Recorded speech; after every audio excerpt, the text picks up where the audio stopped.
Oh, sure. Terrific. Call the roll. Regent Bartel? Here. Regent Bradley? Here. Regent Burmaster? Here. Regent Conley-Kiesler? Here. Regent Crane? Here. Regent Keene? Here. Regent Davis? Here. Regent Falbo? Finally here.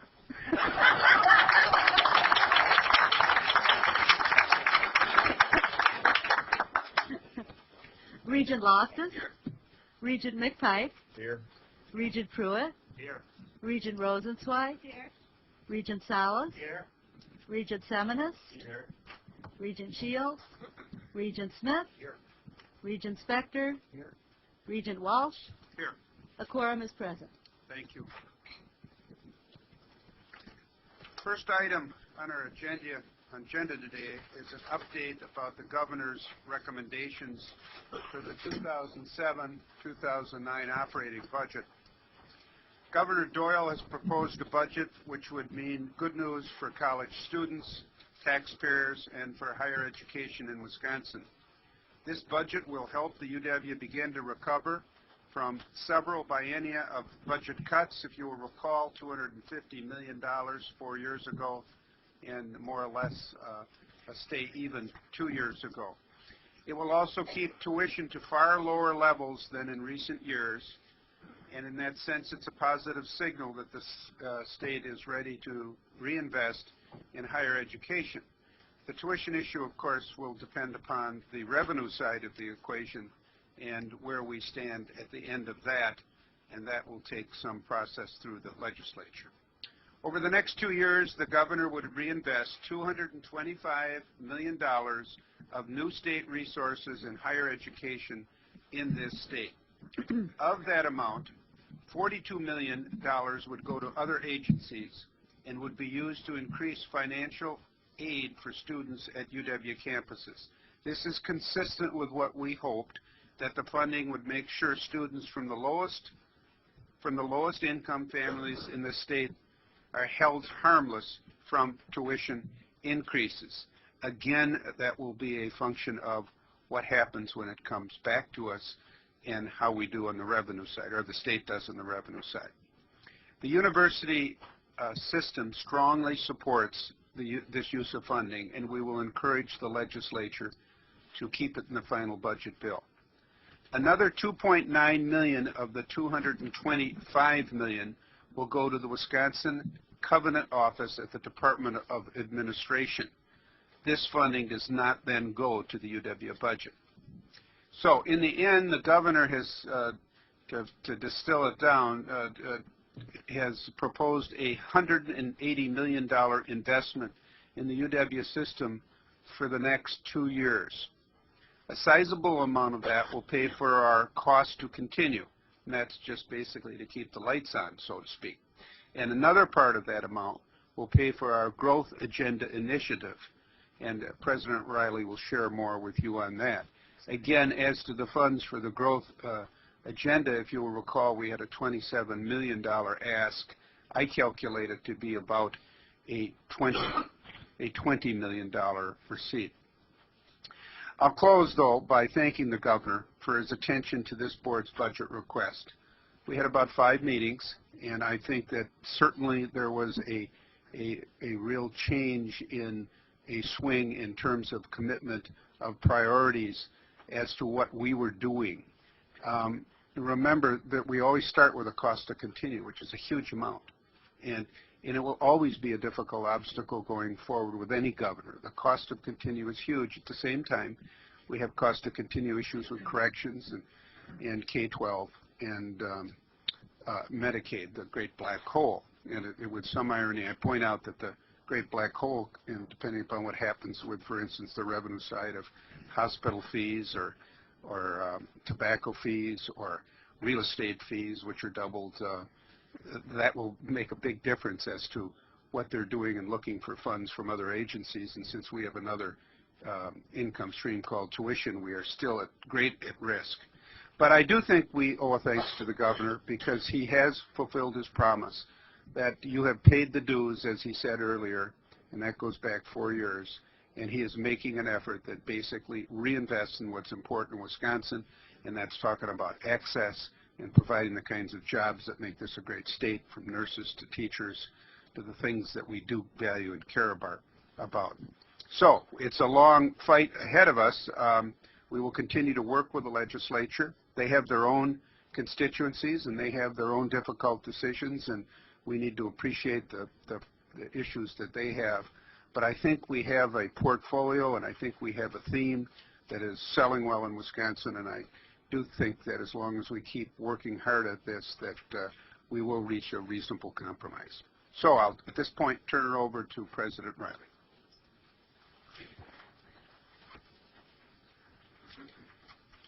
Thank you, President Walsh. I think, as David was saying, the governor's budget really is a ringing endorsement for the growth agenda for Wisconsin. It would, if supported by the legislature, help us to increase access to higher education, increase aspirations among students in school and their families, Wisconsin's children and grandchildren, and help us to create jobs for the knowledge economy for the future of Wisconsin. I want to congratulate this board and remind you that it really was this board that began early discussions about encouraging more Wisconsin students to consider college and helping them to succeed in the classroom, helping them to find ways to pay to study at the post-secondary level.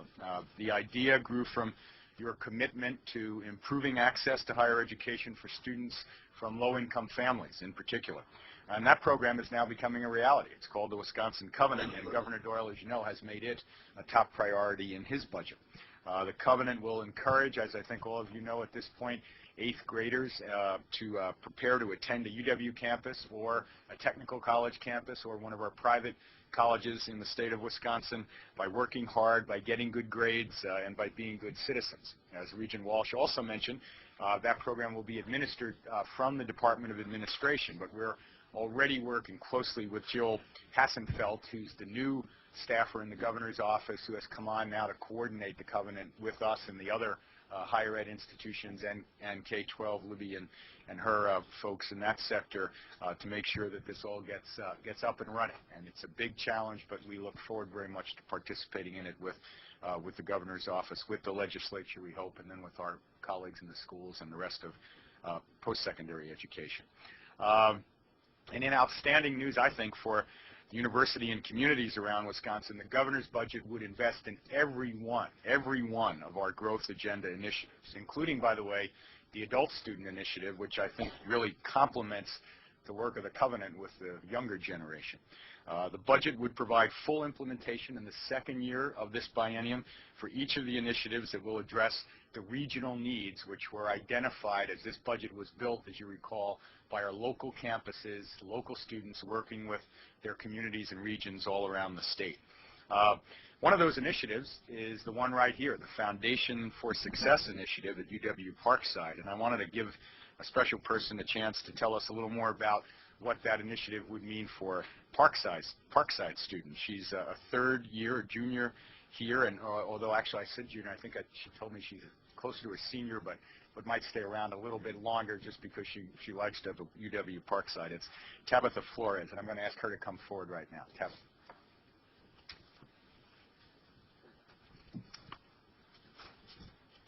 Good morning, ladies and gentlemen, and thank you all for coming out this wonderful March day. Actually, I am a senior, but we all know this gathering was not mandatory, and we really appreciate your presence here at Parkside. When they told me I got to speak in front of the Board of Regents today, I was thinking, all right, PowerPoint, handouts, the whole nine. And then they told me I had 5 minutes, so shall we get down to business? By now, it's no secret. I am a product of the University of Wisconsin-Parkside, guilty as charged. I am currently a senior, but I won't graduate until next year. Somehow I signed up for a 5-year plan, not sure where, but hey, I'm here and that's what counts, right? Actually, I switched my majors, but what's important here is what went on during my college career. Once upon a time when I dreamed about college, I saw a whole world of opportunity with eyes wide open, and that's exactly what Parkside has given me.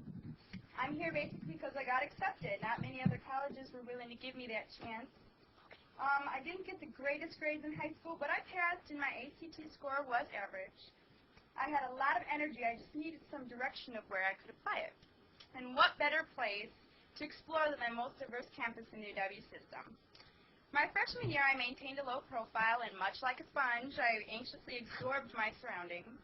I watched the fraternities and the sororities stroll around campus, and I took note of all the organizations that buzzed around. I did my homework. I was just becoming familiar with my surroundings, trying to find out where I fit in this equation of college. When sophomore year came about, I got a little gutsy and I joined Latinos Unidos and participated in a few events with my fellow Mexican Americans. Around that time, I became familiar with the OMSA office, which is the Office of Multicultural Student Affairs. Some of you walked through it today. I saw you there.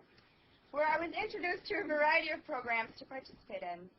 I started off as a mentor, where I was paired with a freshman and helped them out with basically whatever they needed, whether it be helping them with their homework, if they became homesick, or even if they just needed someone to listen to them. I then found out about a pre-enrollment mentor and immediately signed up for that. This program allowed me to travel to various schools in the Racine and Kenosha area and motivate the high school seniors to think outside the box, and handed out applications to Parkside or gave them information on whatever college they wanted to pursue. The goal here was to get these fresh out of high school minds to further their education. In the summer, I transformed into summer orientation leader, where I got to introduce incoming freshmen to Parkside, some of which I recruited from the pre-enrollment mentorship program. Junior year, I became a resident advisor, where I got to, yet again, encourage and assist my fellow students through programs both entertaining and educational to create a sense of unity on this campus. Now, I recognized a unique experience where I was able to connect with some of these freshmen 3 times before they were set free to start their college career and ensure that their transition to Parkside was successful. From recruiting to introducing to assisting, I wanted my hands in it all. And I did. But what did I get out of it? Good question. I got to work with and meet some amazing life-changing people. I also got to decorate my resume with opportunities I was blessed with through various programs here at Parkside. I view Parkside as kind of a buffet table where I'm able to put a little bit of everything on my plate and get a taste of it. Also, during my time here, I was able to try a business marketing internship with Clear Channel, and I got to advertise with the radio station V100.7.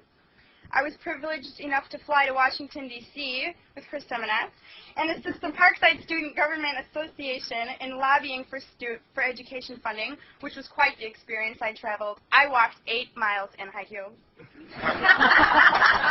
wearing heels.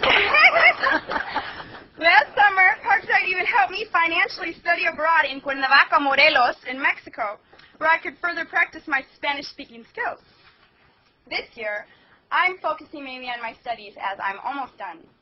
And after all is said and done, when I look back at my college career, I'm filled with memories of dancing with the International Club, participating in Regents with the Black Student Union, and eating with the Asian organization. I love Chinese food. I can sum up my experiences at Parkside as lively, entertaining, and definitely worthwhile. If it weren't for all the staff who would literally drop everything they were doing when I knocked on their office door, none of this would be possible. I would like to thank UW-Parkside for allowing me to share my experiences with this lovely Board of Regents, and hope that the programs offered continue to shape and mold the individuals who eventually run this world. You're doing a good job. Keep it going.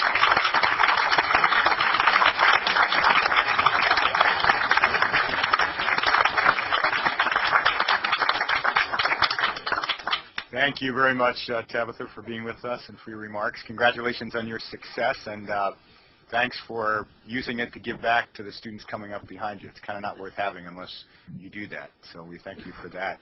It sounds like the only mistake you've made in your career is going to Washington with Regents Seminus. So. Good record. The 20+ million in investment in new state funds that Regent Walsh mentioned for the growth agenda means that, again, we will be able to increase our student enrollment, the front end, improve retention through the pipeline, and therefore graduate more students. We'll invest in research projects around the state that will help to transform Wisconsin's economy, and we'll boost specifically our programs in high-demand fields in science, technology, teacher education, nursing.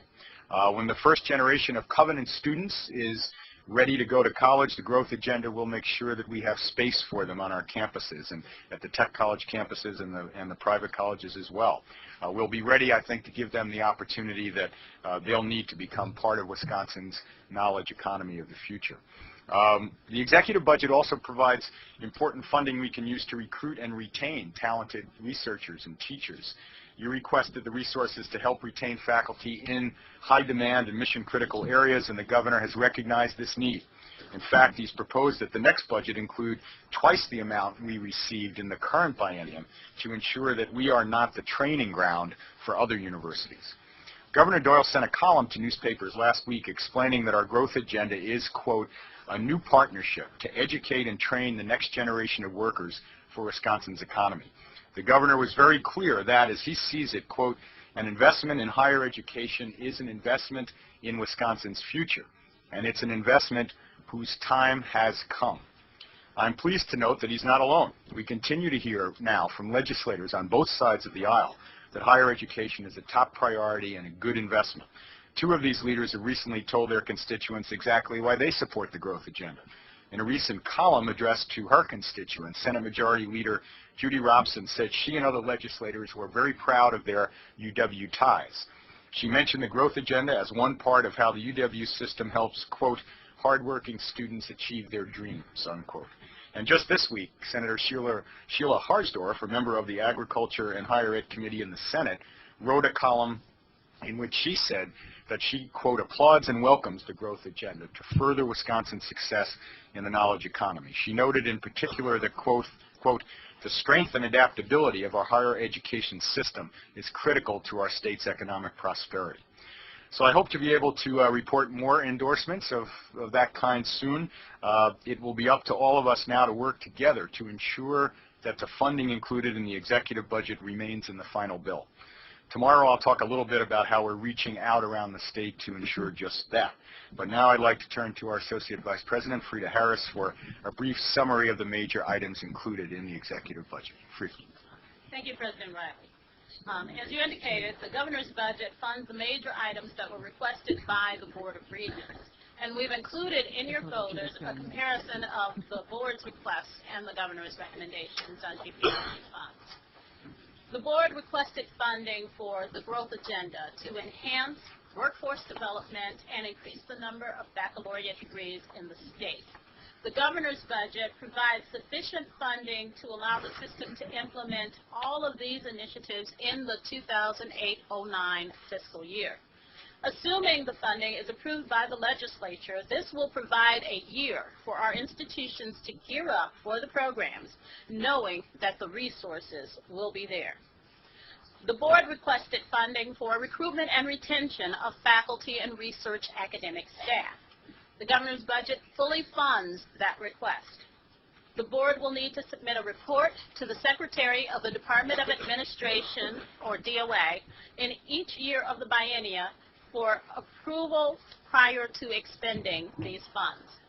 The governor's budget fully funds our cost to continue for such things as fringe benefits and the prior year's salary increases. This funding is extremely important to the ongoing operation of our institutions. The governor's budget re-estimates the amount required to increase the Lawton minority retention grants by the same percentage as tuition. And it also provides funding that will adjust the Advanced Opportunities Program by percentages equivalent to the estimated increases in graduate tuition. The governor's budget funds the Regents' request for utilities and adds additional resources to cover anticipated inflationary increases in the next biennium. The budget also provides funding for increases in debt service on authorized funds. The governor's budget authorizes increases in our program revenue appropriations for operations such as auxiliaries, intercollegiate athletics, the veterinary diagnostic lab, and the state lab of hygiene, among others. In addition to the Regents' request, the governor's budget provides $2.5 million of one-time funding for the Biomedical Technology Alliance. The Biomedical Technology Alliance was previously funded by a grant from the Wisconsin Department of Commerce. In addition, the budget provides $250,000 on an ongoing basis for islet transplantation programs. The increase is primarily provided to cover rent for the program as it moves to a new location. The governor's budget extends the ability of the UW system to retain proceeds from the sale of land through June 2009. Under the current provisions in the biennial budget, this authority would have lapsed at the end of this fiscal year. In addition to funding increases, the governor's budget includes proposals to provide domestic partner insurance for all state employees, to decrease the waiting period for providing insurance to new state employees from 6 months to 2 months, to provide resident tuition to certain undocumented persons, and to allow the UW faculty and staff to choose to participate in collective bargaining. There are a couple of items included in the non-UW portion of the budget that you should be aware of. The governor's budget contains a requirement that the Secretary of the Department of Administration lapse $40 million annually for continuous process improvements during this biennium. At this point, we don't know how these funds would be allocated to various agencies, but we'll keep you updated as we receive more information. In addition, the governor's budget establishes the Office of the Wisconsin Covenant in DOA with 2 staff positions and sets up an appropriation to fund the Wisconsin Covenant, which is expected to be offered to students who are currently in the 8th grade, and we expect to see that sometime later this year. The budget funds the statutory link for the UW-WAG program in the Higher Educational Aids Board, HEAB, and that increases the appropriation by the same percentage as tuition increases.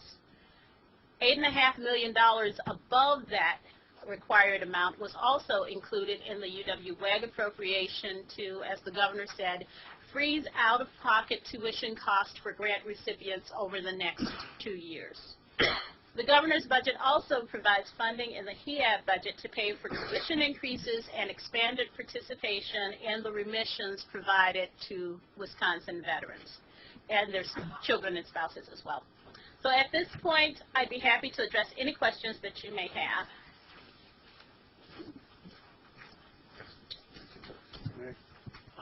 Rita, could you remind me what did we ask for in the 2007-08 in part of the biennium to the tune of $6,991,300? What did we ask for there? It's not funded. And okay, The first year of the biennium, and our request. in our request. I mean, just you don't have to give me everything, but could you just kind of give me the high points? In the first year, a lot of the funding that we asked for, this is the growth agenda you're talking about? Yeah. We were seeking some funding to do some hiring of directors and managers, those people to start up programs. We also needed equipment at some of our different campuses to get started with the programs as well. There was some funding that was requested for the applied research program in the first year, as well as the early math placement test and TIS Phase 4. There was some funding to get the Milwaukee program jump-started as well. But we believe that we can still do most of that in the first year. You used the term gear up in the first year to get ready for the second year? In some cases, campuses will be continuing at a much level. Some of the programs have already gotten started, like our Foundations for Success program has started, but it's at a lower level, and I think they'll be continuing that level. The equipment purchases are going to be, I think, difficult for the campuses.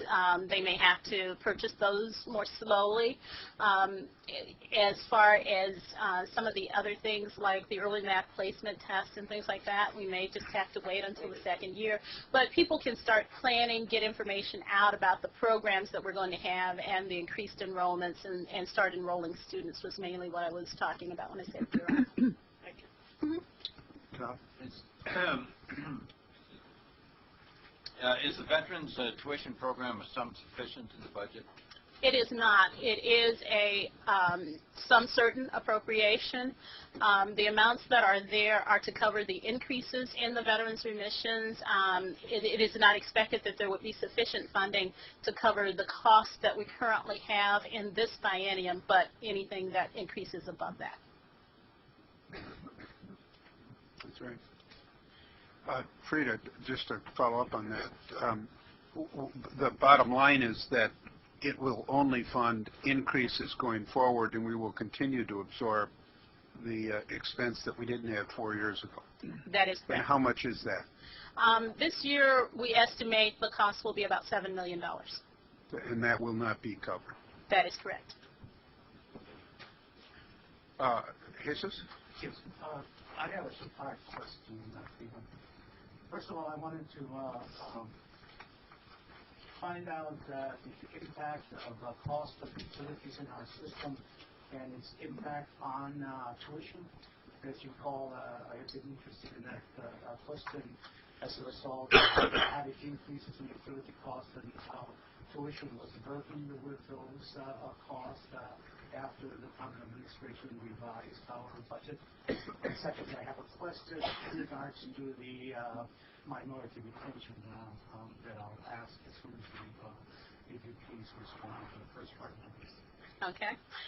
Your first question was, what is the impact of the cost of utilities and the impact on tuition?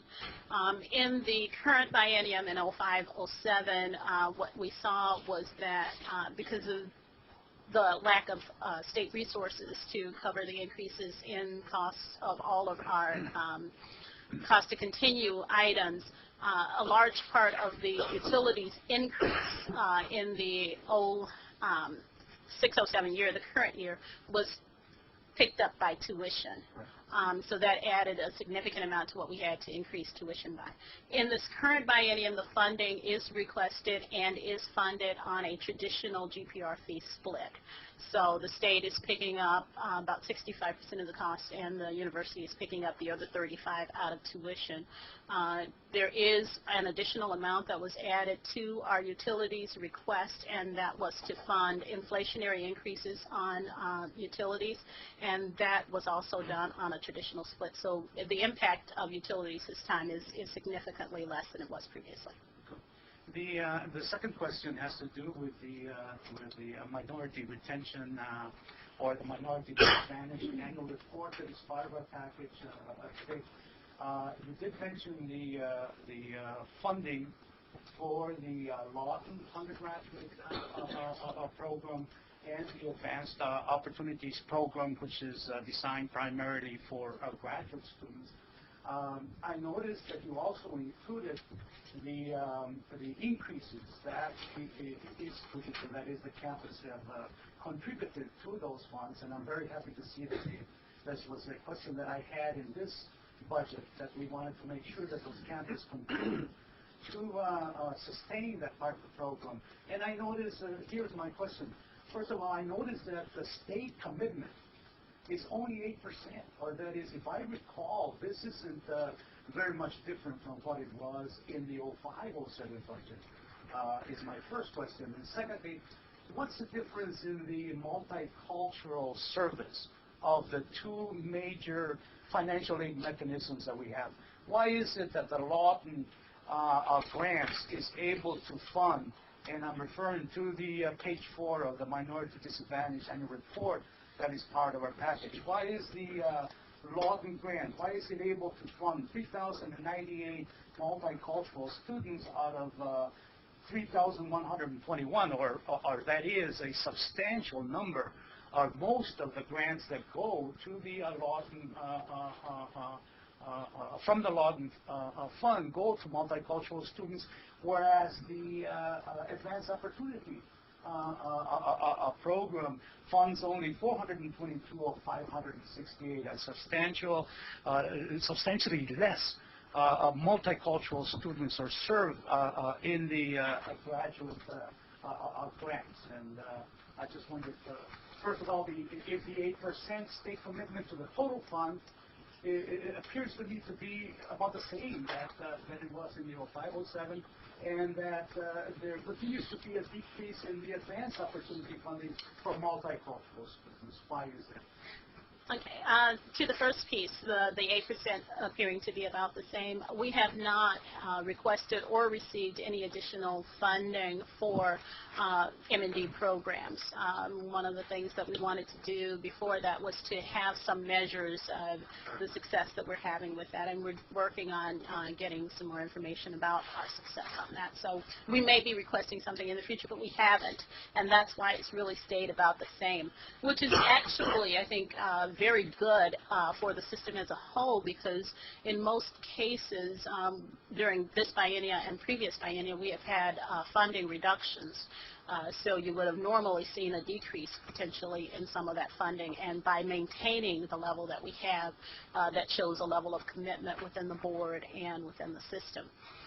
The second question on the number of students is that with the graduate population we have significantly fewer well, first of all, there are significantly fewer graduate students in the system as a whole.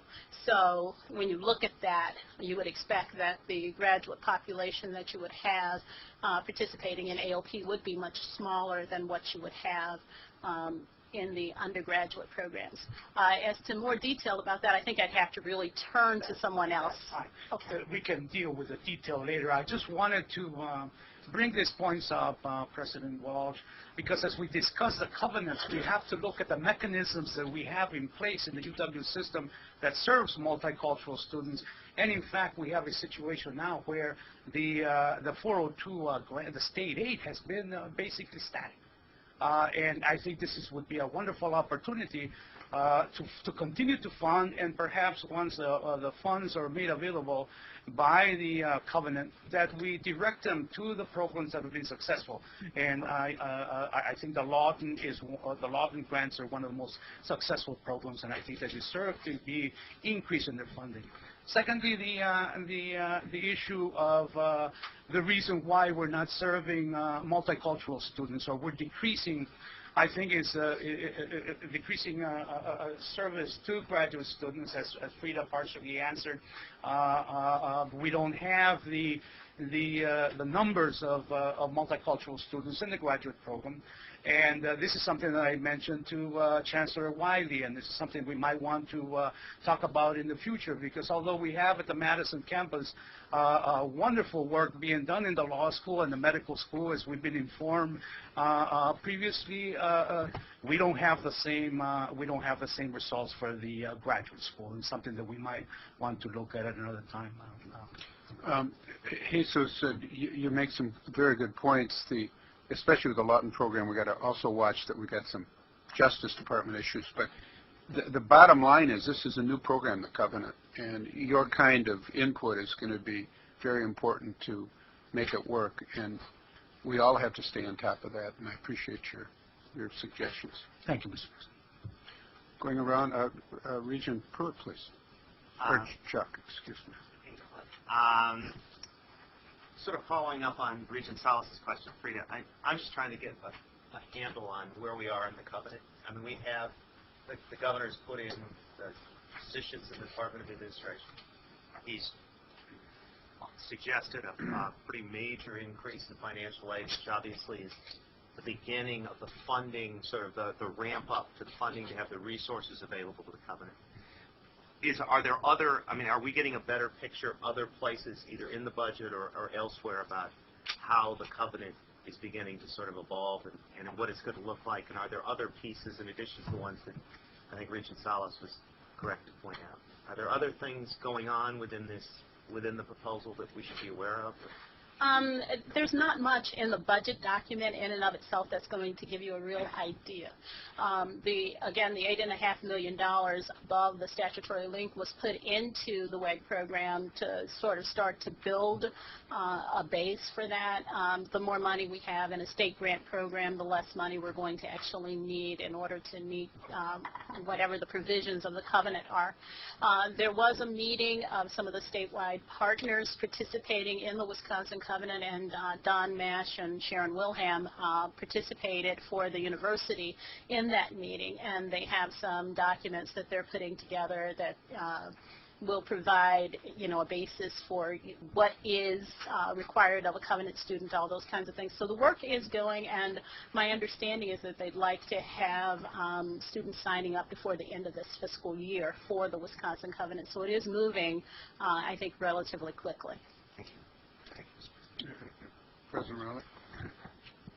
Another element to this, Regent Pruitt, is that there's a national campaign that the American Council on Education in Washington is launching with the Ad Council called Know How to Go. It's a media campaign, TV, radio, and internet aimed at 7th and 8th graders, aimed at the students, about what it takes to get to college. And we hope, we've had some preliminary conversations with them, we hope to bring that program to Wisconsin, working with our broadcasters, radio and TV outlets across the state. So that is a very interesting set of ads that I had the opportunity to preview at the ACE meeting about 3 or 4 weeks ago in Washington. So there's a lot of activity. It's still very early, and we're trying to fit all the pieces together, but I think there's good energy, good intent across the sectors to really try to make this work. It will be a challenge to do it, but I think we'll be able to bring in some national organizations that will help as well.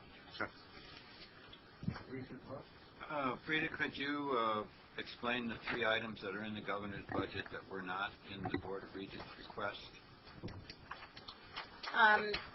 The Biomedical Technology Alliance and the Island whether they're in the base or not. These are new items. The Biotechnology Alliance is something that involves multiple partners working on transfer of knowledge to businesses. It includes the UW-Milwaukee, UW-Parkside, and some other businesses. And I'm sorry, I didn't bring that list with me, but Chancellor Keating will speak to that. UWM, School of Engineering in Milwaukee, the Medical College, ourselves are combined, especially for biology, trying to bring faculties from all those campuses together on research projects. That's the main thrust of it. That develop a core of people in the Southeast here that will deal with biological issues and all the faculties that are involved. It's an outgrowth from what was TechStar, which has now morphed into the BTA. So it's focused on biology, it's focused on faculty from all the campuses, trying to bring them together, just like TechStar was, and this is a new effort of it. How is it funded in the second year of the biennium? Not sure. The funding, the $2.5 million is a biennial appropriation, so that funding will be used for 2 years. In the previous budget, the commerce amount that was originally added was $2.5 million. My understanding is that that was reduced to $500,000. So this would allow them to continue the work that they're already doing and ramp up a little bit more. Part of the stipulation for the research is the faculty have to be from 2 or more campuses. The campus is just one campus. So it's trying to bring all the biology presence founders together into research efforts. One other thing that I did not mention is that this matches and leverages $2.5 million that was committed by the Biotechnology Alliance itself and the partners that were there too. So it actually does $5 million of additional. Participate in the grants, you have to match from the campus. But Frida, is it in the university's base budget as an ongoing cost? It is not ongoing funding. The $500,000 is in UW-Milwaukee's funding right now as a SEG fund, but it's distributed to the partners. The $2.5 is one time, so it will be there in the first year, and it basically goes away in the second year, but the money can still be spent over the 2 years. It is not base funds. Milwaukee's basically handling the money for all the partners. And the island Oh, the islet transplantation piece is related to juvenile diabetes. The major piece of this is that that program is moving into the Weissman Center, and it's going to be required to pay rent, and that would then decrease the ability of the program to do the work that it's currently doing. So instead of that, the funding is being provided. It is ongoing funding that would be in the university space. For rent? Yes. The purposes for rent? Yes. And then the debt? The debt service, DOA, in their instructions that they send to state agencies, says that they will do an estimate of the debt service amounts that are required for any of the agencies, and they add that in themselves in the governor's budget. We do not request that funding ourselves, so that's why you were not asked to approve that. The same thing generally applies to utilities. Normally, all agencies would not submit a request for utilities. Because we've had so much concern about our utilities budget and not having sufficient funding, they did allow us to submit an estimate of the current cost plus new buildings, and then they added on the inflationary increases. So this is standard procedure with all of the agencies. Regent Bradley. Frida, I want to talk about our faculty and staff. You know, we all know about our various campus numbers on how many, what percentage of classes are being taught by tenured faculty versus academic staff, and we know about the graying of our faculty. The governor's budget does not include any money for physicians for the growth agenda. The governor's budget does fully fund our request for the recruitment and retention item.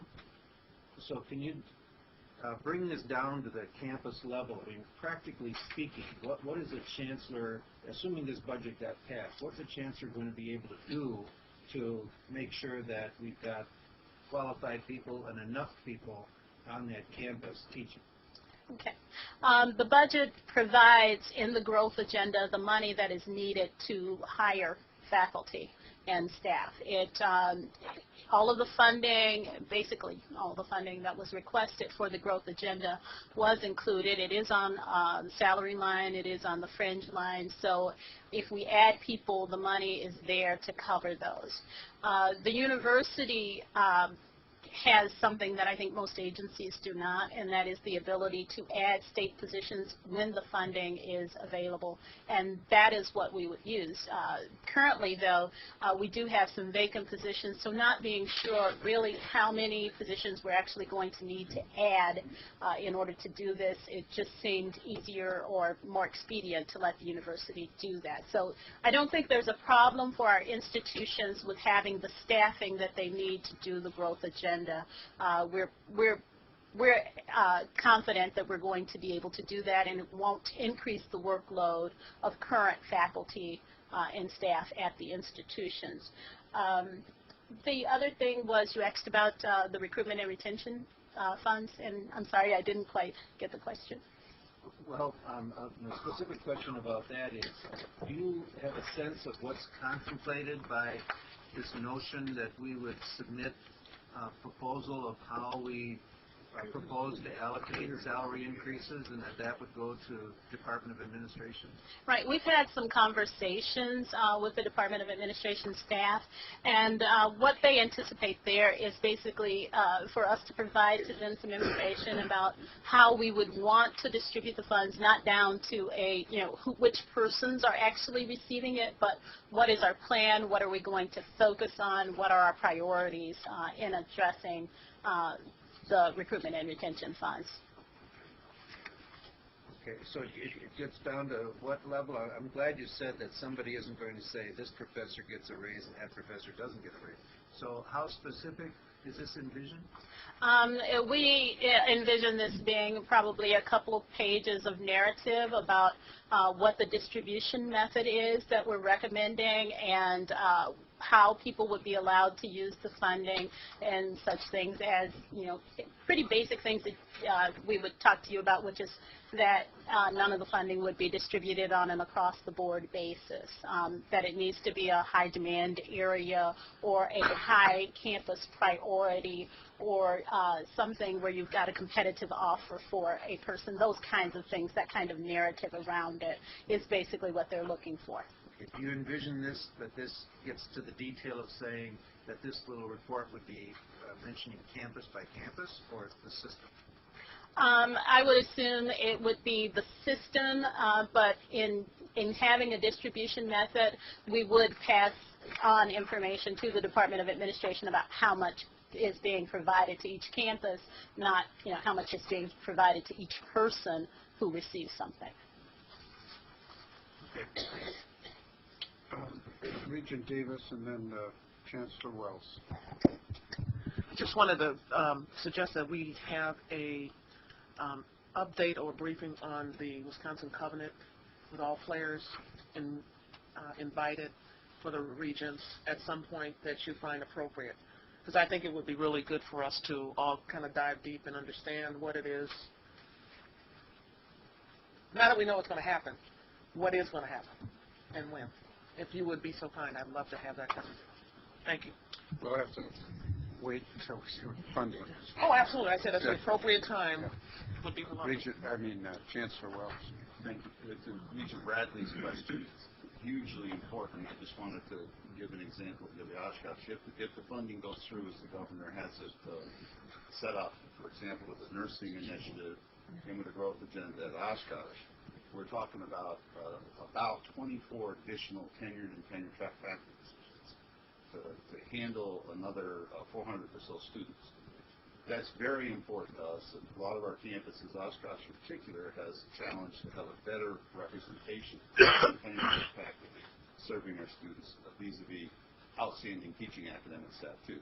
This is hugely important for us because of all the things that we've had to do over the last 6 years. So that helps us understand what it means at one particular campus.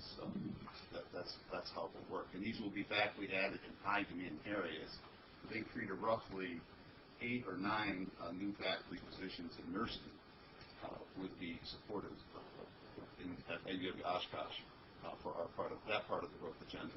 And the other 15 or so would be in high-demand areas in biology and science and math education, things of that sort. Well, I do think it's hugely important, and I also think that from a policy standpoint, you and the people at your campus are the ones in a position to figure out how to use those resources.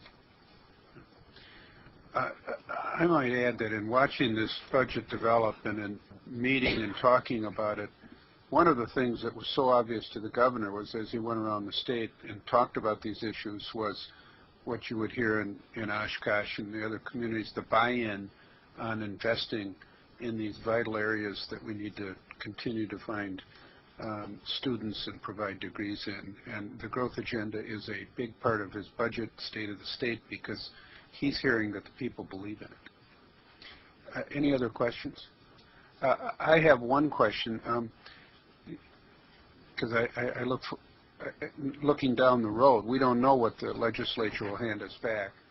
But on the revenue side, particularly, because there's some major policy issues, but would you just explain what this assumes vis-a-vis the pay increases, and then what it would take if we want to provide the pay increases we requested, and what it would take in an increased tuition? Okay. As you're aware, the budget request that was submitted by you would have required about a 2.5% increase in tuition in each of the 2 years, an average 2.5% increase in tuition. The governor's budget really doesn't add much in the way of tuition.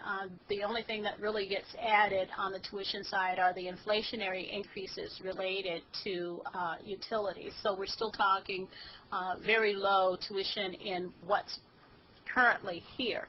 What we don't have here is pay plan.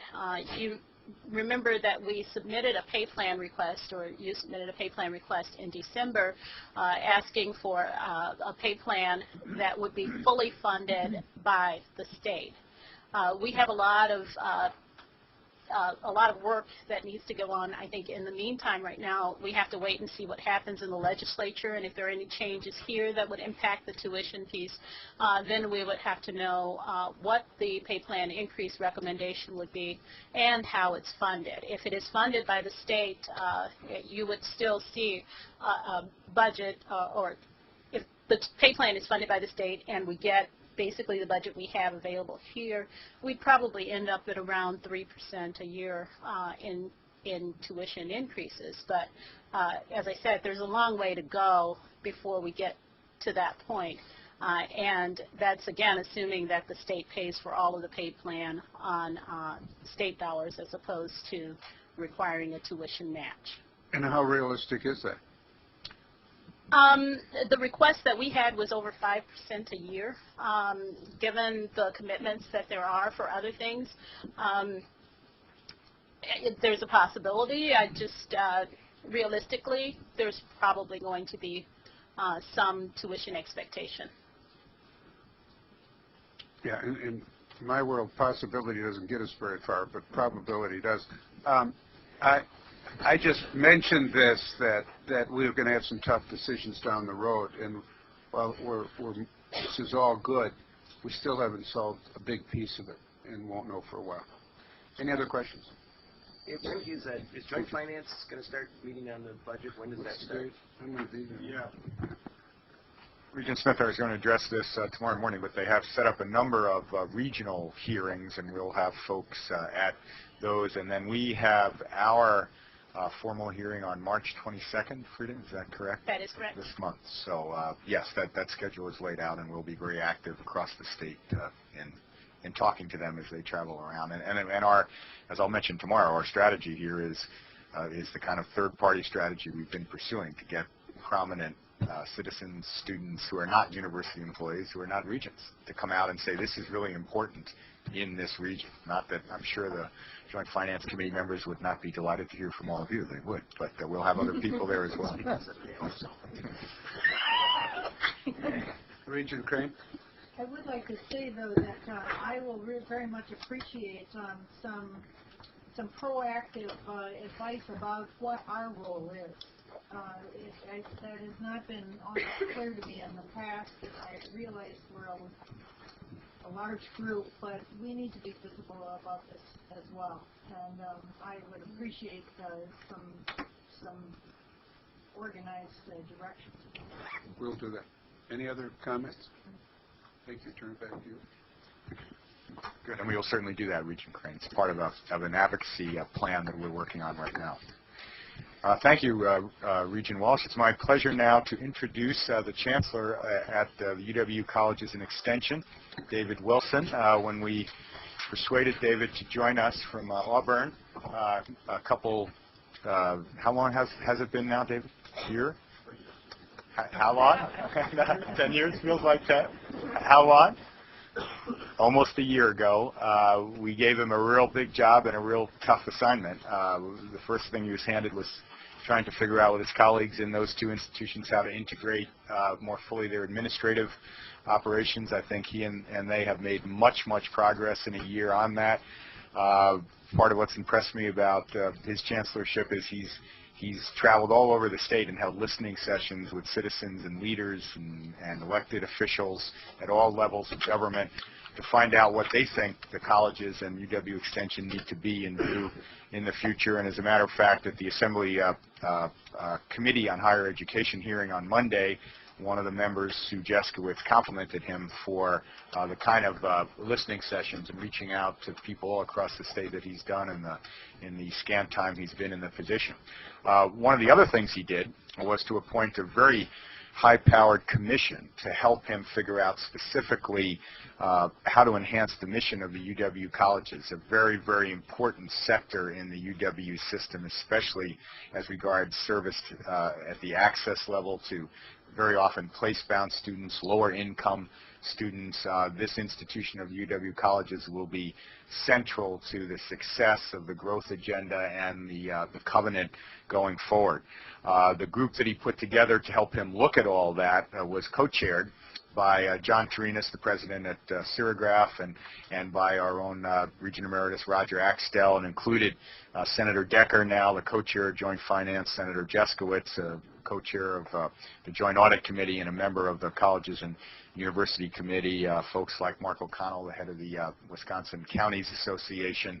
And they've come up with a very, very interesting report, the main themes of which we did send out ahead to you in your packets. Hope you've had a chance to look at those, and we thought it would be good to ask David now to give you a little more of a briefing in depth on what that commission portends for the future of the colleges. This will be a beginning discussion with this board about that, but we thought it was timely to do that now, and it relates, I think, to the decision you'll be making in the next issue with the Chippewa Valley Tech proposal. The relationship with the tech colleges is one of the central issues, I think, going forward for the UW colleges. So, yeah, okay. With that, David, are you ready? Thanks.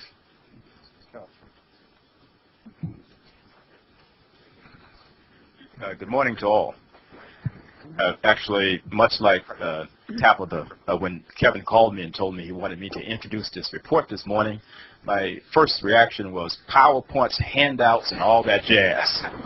And then upon further reflection, he said, well, you have 15 minutes. And then I thought PowerPoints, handout, and all that jazz. And so that's exactly what you have. In front of each of you actually is a copy of the report in its entirety. And the PowerPoint presentation that I'll go through will not, if you will, talk about each of the 20 recommendations, but I will point to some of the recommendations that I think have far more sweeping consequences than others.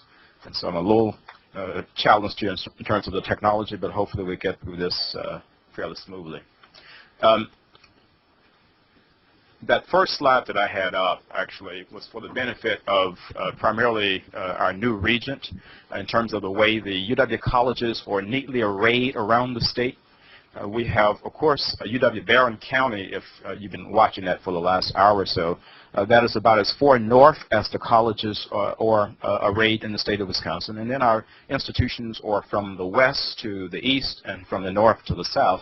And they are typically in communities where they are serving place-bound adult students, students who come to our campuses because for the first 2 years they don't want to come directly, many of them, to UW-Madison or Milwaukee or some of the other comprehensives, and they do that to save money, but they also do it because of the quality of the education that we offer on the campuses.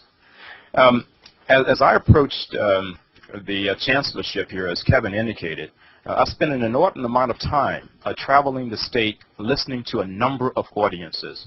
I met with audiences in each of the locations where our campuses are. I met with parents, I met with students, and I was just absolutely amazed at what those individuals were telling me about why they came to those campuses, and then what they were telling me in terms of things that we needed to be thinking about as we looked at enhancing their experiences and improving upon that foundation.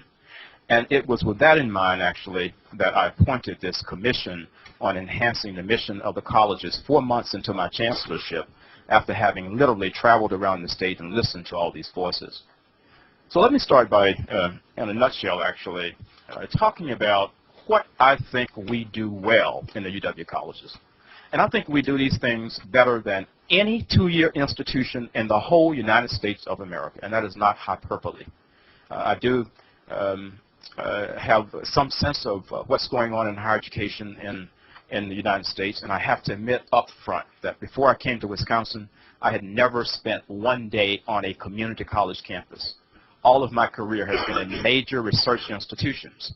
And so I came here, and when I looked at what was happening with regard to the UW colleges, I was basically in a state of disbelief, because the faculty on those campuses were very much like many of the faculties on some of the major research institutions in which I had been a part.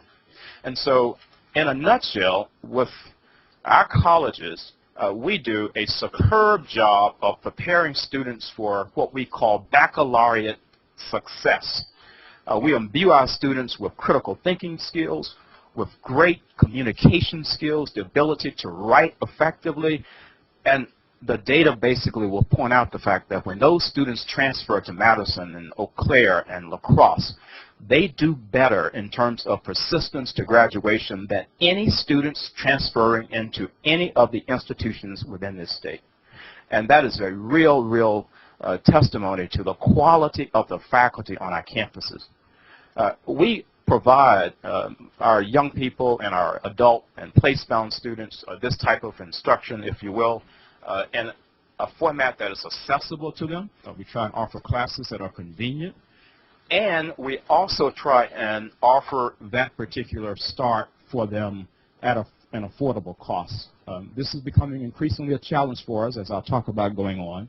But this is a part of our mission, is not to charge the same for our tuition as the comprehensives are charging, but to understand that the families that are looking to us are families that, for the most part, are making about $53,000 a year. And that is the second lowest family income within the UW system. UW-Parkside, actually, in terms of the family income here, Jack, I think it's about $53,000 a year. But we are right there.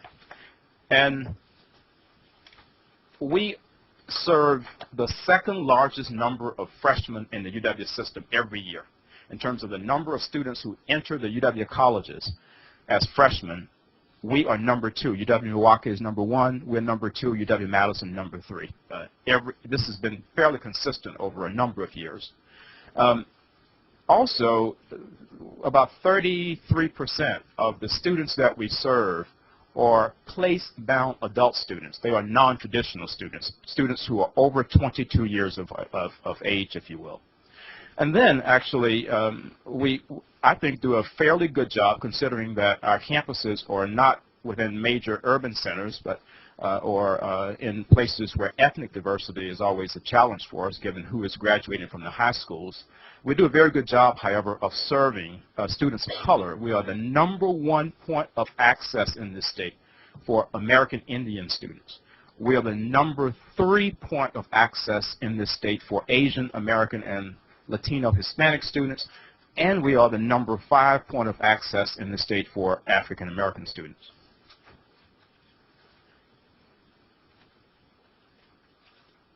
In Wisconsin, of course, we have 72 counties, and with almost half of those counties, I think it's about 30 of those counties, we are also the #1 point of access in 30 of the 72 counties in this state for individuals entering higher education. Now, what that means, because we only have campuses in 13 counties, is that increasingly we are attracting students from contiguous counties as well. And you'll hear more about this when we talk about UW-Waukesha as well. Currently, today, we have the lowest tuition in the UW system at about $4,500 a year. I'm certainly not satisfied with where I've seen that going over the last 4 or 5 years, because we are becoming now perilously close to where the comprehensives are in terms of the tuition that is being charged there. But we are still the lowest, but that is not by a significant margin.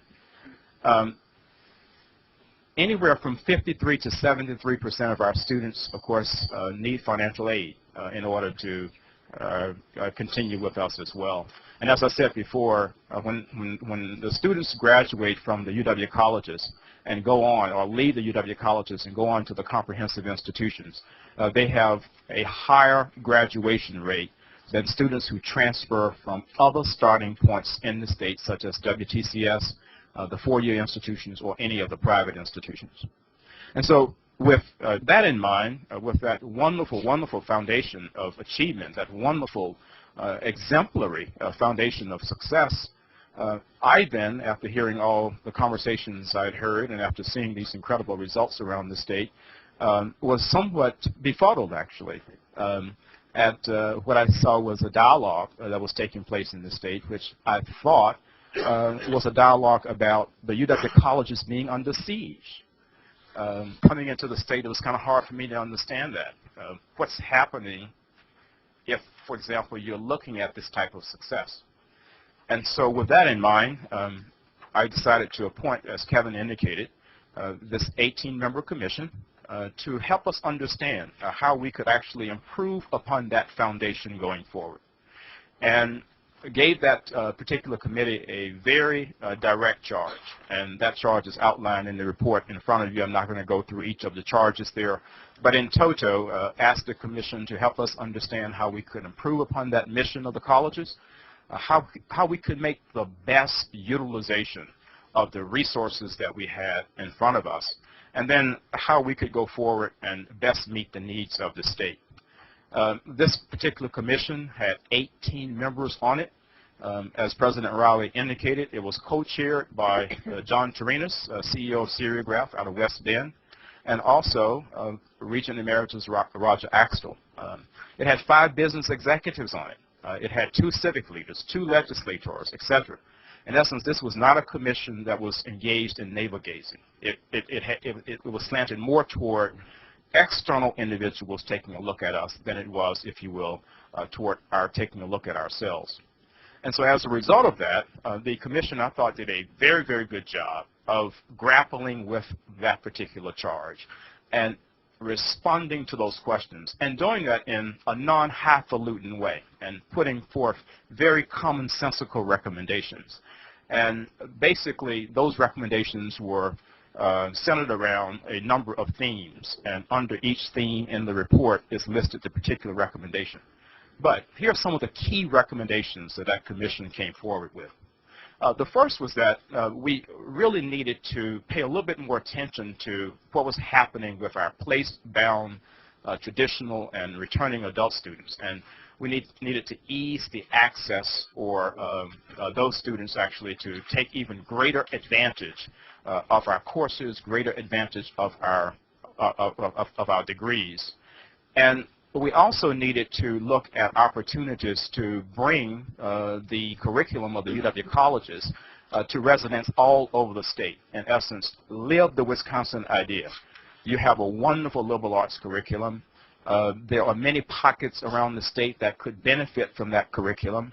Why not look to export that curriculum in much the same way as the comprehensive institutions have exported their curriculum to the UW colleges? We have, I believe, about 70 bachelor's degrees that are being offered on our campuses across the UW system. And so the commission said, that's a wonderful model. And so UW colleges, why don't you take a look at that model and export or transport your curriculum and your degrees to the campuses of WTCS, to centers around the state, utilizing the same model that has worked well in bringing those bachelor's degrees, if you will, to the 2-year campuses. And then the commission also said, going forward, we would hope that U.S. Chancellor would put together a small group and explore residency on the campuses. The commission is not saying we should do this, but more or less look at the type of issues that we would seek to address if we went in this direction. The commission had heard that there were students around the state, for example, that were interested in coming to some of our institutions, but were not admitted, and therefore would have very well wanted to enter those institutions at the colleges, but they were outside of the service area, and therefore not having a residence hall may have very well gotten in the way of that. And so that was one of the critical recommendations that came forward as well. Another key recommendation under the theme maximum collaboration was that we should expand what they call this university center model on our campuses. I think, President Riley, you'll talk more about the university center model approach that we've been applying, for example, to UW-Waukesha and all over the state. And the commission felt that that particular model, once again, is working well. It's a great utilization of the resources that we have in collaboration with the comprehensive institutions about bringing those BS degrees on our campuses, and wanted us to explore that model a little bit more. In addition to that, the commission recognized that there are many pockets of individuals around the state, primarily adults, primarily place-bound students, who are coming to our campuses for a variety of reasons, but for the most part, they have family responsibilities, job responsibilities, and they are looking for a convenient way to access higher education. When those individuals then get their degrees from us, the commission is saying we should explore some restricted baccalaureate degree authority to be able to bring those individuals into the baccalaureate degree pipeline. This is not, if you will, an attempt to try and draw students from any of the comprehensive institutions or any of the technical colleges, but just simply to serve a population out there that is not now being served by any of the UW institutions. And that was another recommendation that the commission came forward with. Under the theme of funding, insufficiencies, etc., the commission recognized that in the case of the UW colleges, we are one of the lowest institutions in the UW system in terms of GPR support. I think Steve, correct me here if I'm misquoting here, but I think about 35% of our revenues actually are in, is that correct? Okay, 35% are in GPR dollars, and so increasingly we are relying on student tuition to run our institution. And so the commission basically charged, or recommended, if you will, that we look at ways to decrease the dependence on student tuition dollars, particularly for these major gateway institutions, these major access institutions to the UW. The commission also recommended that we revamp our tuition structure. And the commission made this recommendation for a number of reasons. Number one, they felt that the quality on the campuses, once again, was extraordinary, and that students around the state should make college-going decisions based on quality, not necessarily based on cost. And so, therefore, the commission recommended that we take a look at revamping the tuition structure to, number one, try and bring it more in line with the technical colleges that are also looking at some of the same populations that we're looking at in some of the areas, and that would also open access to our campuses for those adult students who, once again, would need some kind of financial assistance in order to jumpstart their careers. And then at the same time, we should seek a greater public investment in our institutions as well. This particular recommendation is perhaps the one that all of you in the room have read about. I don't want to spend a whole lot of time on this. This is sort of the Wisconsin Accord recommendation that really was carried all over the United States as the quote-unquote free tuition idea in Wisconsin. The commission came to this particular recommendation, I believe, at the last meeting. Did not invest the kind of thought into this recommendation that I would have preferred. In even embracing the recommendation, the commission went well beyond the charge that I had given to it, because this was just not about the UW colleges. It was really about the state of Wisconsin and about higher education, period. And so with all that in mind, I just did, I guess, the football thing, President Rowley, and just passed this on to you. And so I guess you'll just hear more about this from President Rowley in the future. Now, what are the next steps going forward here? I have begun to move forward to address many of the recommendations that the commission made. The first is that I have assembled a group to commence exploring how we could actually export our programming more to northern Wisconsin. 2 weeks ago, or I think it was last week, I was asked by 100 business leaders, community leaders, and education leaders to meet them in Vilas County. And I did that. And we went up and we had a great conversation with about 100 of those leaders in Vilas County. And they wanted me to leave with one message, and that message was that they really wanted a UW presence, not in terms of brick and mortar, but in terms of making available courses in high schools and in community centers there to address a population in Vilas County that is not now being served. 2 days after that, I was in Forest and Florence counties with about 75 additional business, community, educational leaders who sent me the same message. And so we are going forward to explore, if you will, what the needs truly are in that part of the state, and how we could be much more nimble as the statewide gateway institution to serve those needs in that part of the state. we are also putting together a group to explore this expanded degree programs and delivery mechanisms. We are very, very pleased that the governor has included in his budget, and hopefully this will remain in the budget when it comes to the legislature, funding for the Adult Student Initiative, because with that particular funding, we'll be able to carry out, if you will, this recommendation and make our structures more nimble, make our programs more accessible, offer 6-week courses, 8-week courses, and really kind of challenge the traditional semester paradigm that many of our campuses are still kind of embracing, if you will, because the adult population is saying, well, we can't take that course if you only offer it from 1 to 2 o'clock. We need that course offered at 6 o'clock in the evening or on Saturday, or we need to be able to go online and enroll in this course Sunday night at 11:59 p.m. if we want to, and complete it 6 weeks later, Tuesday morning at 7 o'clock in the morning if we want to. And so that funding will allow us to make our programs much more nimble, much more agile, much more accessible. The commission also encouraged us to explore the University Center model more, and we are going forward, and we're doing that very aggressively and looking at how we could actually, in fairly formal ways, if you will, turn many of our campuses into university centers where we will build upon the collaborative degrees that we are now offering on those campuses with the baccalaureate granting institutions in order to serve the needs of the state well. I have put together a proposal that I'm going to advance to President Riley about rethinking our tuition structure, and we'll begin conversations around that if that is the President's desire, and if so, then at some point perhaps the board will hear more about what our thinking is on that, and why we perhaps will be asking you to work with us to rethink the tuition structure within the colleges. I have also assembled a small group to begin to explore residence halls. Is that something we need to be thinking about? What are the implications? What are the funding possibilities?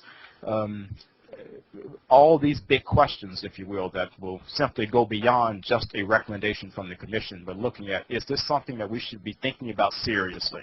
And if it is, then here's how we need to be thinking about it. Rest assured that if I come back to you with a proposal, it will be a proposal that we really have thought about fairly comprehensively and fairly thoroughly before we present it to you. And finally, we are making visits to the Capitol every single day, almost now, to make sure legislators understand what we do in the colleges, what we do well, what we do in UW Extension, what we do well, to make sure that going forward we will have made about the best case that we could possibly make in that arena for additional public investment in us. And so, Tabitha, I'm not sure if I exceeded my 15 minutes or not, but I certainly was able to get through this PowerPoint. And if you have any questions, I'll be more than happy to respond. Questions for Chancellor Wilson? Regent Crane. Chancellor Wilson, I want to go back to one of your first statements was your early perception that there was a sense of that the colleges were under siege. And I'd like to have you expand on that, because that's something that I have heard as well. But I would like you, can you answer that in terms of whether that's a self-perception within the colleges, whether it's something you hear out in the general public, whether it's a matter of the colleges being neglected, or whether there is, in fact, something more intentional about it. I think that's at the foundation of a lot of the questions that have arisen. Well, let me start with the last point. I don't think there's anything intentional. With regard to everything else you said, I think it's a combination of all of that. When I came into the state, of course, the discussion around merging the UW colleges with the comprehensives was a discussion that was just debating, actually. And I went back and read all of that history, and I think as a result of that statewide discussion having taken place, I certainly think that gave rise to a lot of angst around the state, in those communities, in those counties that had invested a lot in terms of the brick and mortar on those campuses, about exactly where the UW colleges stood. And so I do hear this as I go around the state, and I think it is a combination, Regent Crane, of everything that you indicated, with the exception of the last point. Regent Salas? Yes. Chancellor Wilson, I wanted to congratulate you and the Commission on the work that you've done. And although that latter recommendation that received most of the publicity, I think, did not do service to some of the other recommendations that were not equally reported. And I wanted to note your recommendation in regards to the that you be granted restricted baccalaureate degree authority. And in that sense, in regards to the potential of you're competing with the comps in the area where there are UW College sites, I wanted to refer to the data that you provided us in your report, that of the 12,000 place-bound students that you're pressing your survey, your research indicates that there is at least 4 times that number that are not being served. I think in your that's correct. In that same category, you mentioned that your research showed that there's at least 60,000 adult students that would qualify, which demonstrate interest in coming to the UW colleges. Is that correct? Not necessarily in coming to the UW colleges, but there was a survey conducted by UW Extension under the aegis of the Kobe Initiative, and that survey revealed that there was 1 million adults in this state who had had some kind of exposure, experience of higher education, who basically said that if, for example, we were to become much more nimble, and we meaning the UW system, that those adults would look at coming back into our classrooms. And so the UW Extension then conducted another survey, and they kind of peeled the onion a little bit, and as a result of that, about 60,000 people said, well, not only are we interested, but we're ready to do it tomorrow. And so that particular number is a number that pretty much is saying that we have adults out there in the state who are ready to come to any one of our campuses if those campuses are nimble and agile enough to accept them. And lastly, my question has to do with your recommendation to restructure your tuition. And in one of the discussions on the recommendation, you expressed concern about the fact not only is your tuition higher than the national average of the 2-year colleges, but also higher than the courses being offered in the social degree in the WCBS system. But yet at the same time, you have a problem in that the funding for UW colleges is almost completely dependent on tuition itself. Or that is, there's been a dramatic increase in your dependence on that tuition, and your enrollment variations create some problems for your operating budget. Is that the case? What I said, Regent Salas, was that about 35% of our funding is now coming from the state. That has actually decreased over time, and as a result of that, we have been we've had to increase the tuition over time. And as a result of increasing the tuition, it has brought us closer and closer to the tuition that the comprehensives are offering, if you will. And in terms of what the technical colleges or charging for that tuition, I think there are representatives here who could speak to that perhaps better than I. Chancellor Wilson, I was referring to page 46 where it says, in the funding insufficiencies, ways and means, point number 3, in the last 6 years, the UW College's reliance on tuition to fund its general academic programs has gone up from 33 to 64%. That's what I was. Oh, yes, yes. That's what I was referring to in terms of looking at tuition, not only in terms of how it relates to the national average and to what the course offerings are, their cost that WCTS is offering, but in your dependence almost exclusively to operate on this tuition. Well, I just wonder what the impact would be for the reliance on tuition. It puts us in a position where it's very difficult to budget, it's very difficult to plan. And so let me give you an example. If, for example, we were faced with a situation where we had to cut $2 million out of our budget, because we are such a streamlined institution, we have, I think, the leanest administrative structure in the state. we don't have 13 provosts on our campuses. We don't have 13 registrars. We have one registrar in Madison who serves all of the campuses. Everything in Madison who serves all the campuses. And so if we had to cut the $2 million, we couldn't go in and say, well, you know, we have 6 of these, let's cut 3. Or we have 4 of these and let's cut 2. But we have to look at how we can remain a viable institution still serving the needs of those 12,500 students. And so as a result of that, we've had to increase tuition over the last 3 years.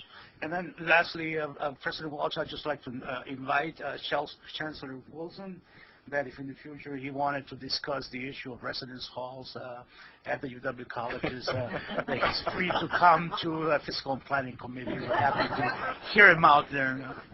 No matter what. Yes. Before Chancellor Wilson comes to our meetings, we want to make sure that he gets a good room. There you go. We've got a couple more Regents interested. Let's take those questions, and then we're going to have to wrap up. We're running well behind already. So I saw Regent Loftus first, and Spector, and then Regent Davis.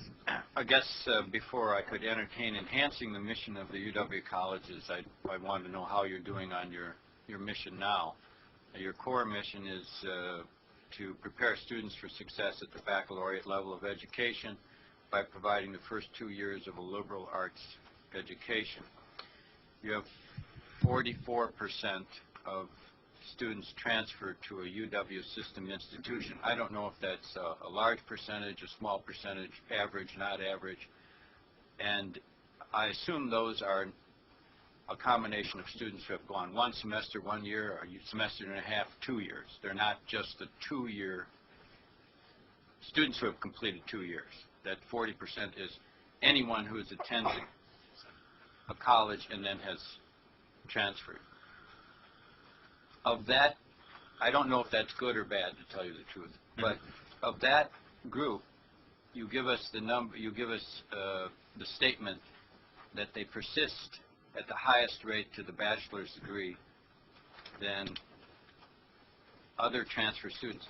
Well, what is that rate, regardless of the other transfer? What is the rate of graduation of transfer students from centers to 4-year campuses? Provost Cleek, do you have that figure in your head, you or Steve, in terms of what that persistence rate is for those students? 78%. Okay, 78%. And the 78% would be for those students who transfer after either 1 semester, 2 semesters, or 2 years. Do you know, Provost Cleek, how that compares with other institutions who are sending students to other comprehensives? It's about 10% higher than the next, 10 to 12% higher than the next group or source of people sending to individuals. And this counts transfers not only from 2-year institutions, but between 4-year institutions as well. Okay, thank you. Yes, Regent Spector. I just wanted to make a brief statement. This is on. I feel strongly that what Chancellor Wilson has done is terrific. I think you've gotten good people and have thought about the problem. My point, though, it raises for me the point that I feel strongly about, that I have no sense of what the strategic plan is that we as Regents have for dealing with these issues. I mean, we get terrific reports like this from all the different components of the system, but how do we put them together? We have this issue today about the role of the technical colleges and the comprehensives. We have the issue of this report. We have the issue about the UW-Waukesha University Center. How do we make really good strategic decisions, which I think if we don't, I don't know who will, other than perhaps the governor and the legislature as they work through these things individually. And I hope we can find a way to have some people who take all of these fine reports and either weed together or make recommendations to us on how we prioritize, how we, in 2007, make good decisions on these topics. I'm sure it may be in these prior histories. David referred to a history or a merger discussions. I wasn't aware of those before. But if I could know that, plus any new information we could get, including a really focused study of this. I just think it would be so useful to making the best decisions we can about how to proceed. Regent Davis. I absolutely agree with my Vice Chair of Education Committee, because I really do think we need to do that sooner rather than later, because I think it is the whole picture that we need to understand and put things in context with. So I would really like us to do that, whatever that looks like. So I commend you for saying that, Regent Spector. I'll support all your work as chairman today. Okay.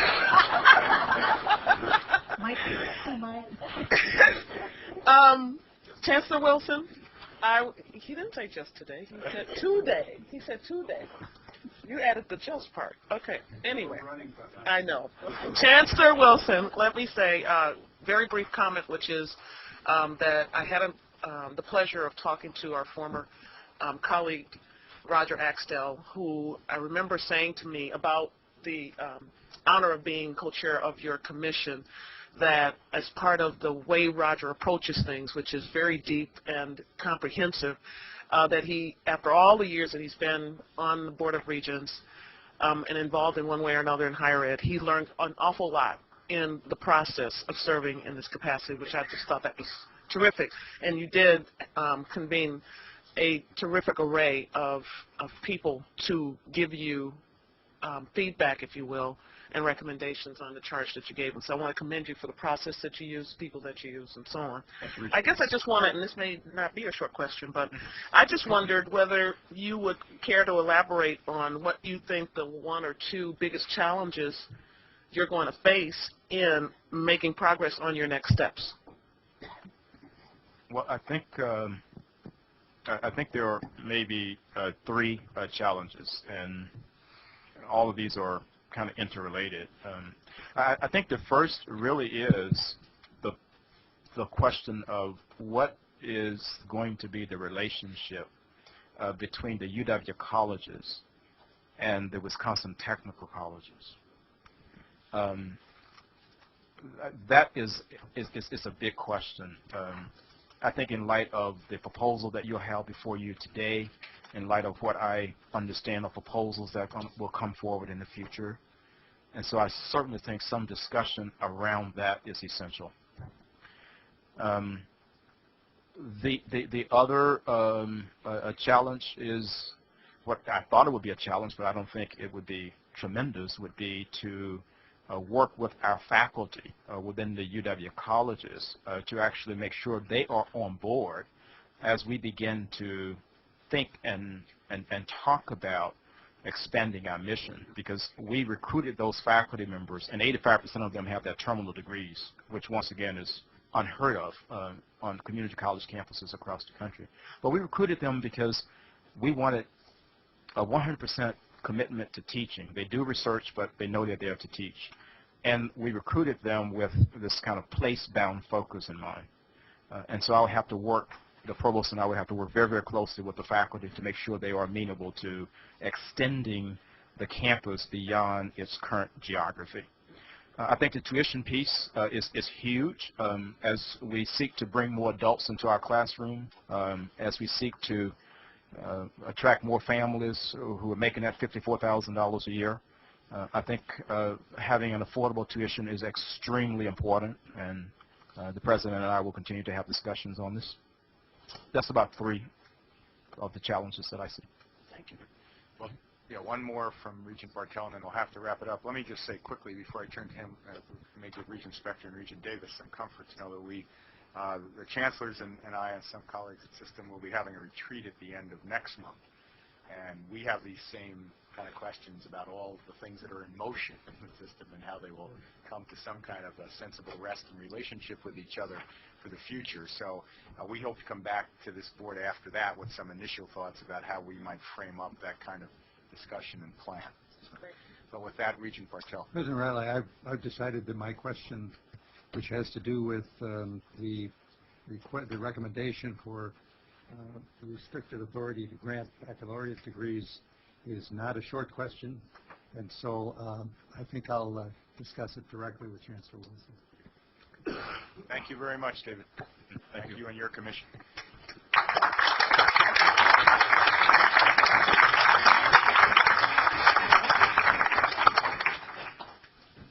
next matter will be in the Education Committee in full Regent session, so we need to adjourn. Can I have a motion? A motion is a second. All those in favor signify by saying aye. Opposed? Now, we're going to sit right here, and we're going to go to the Education Committee. No, I'm Can you fine. handle that from there? Perfectly fine, right? I'm perfectly fine right here because Chuck and I have figured out how to share the mic. So yes, I'm perfectly fine. You want me to start? Yes. Okay. Good morning, everyone.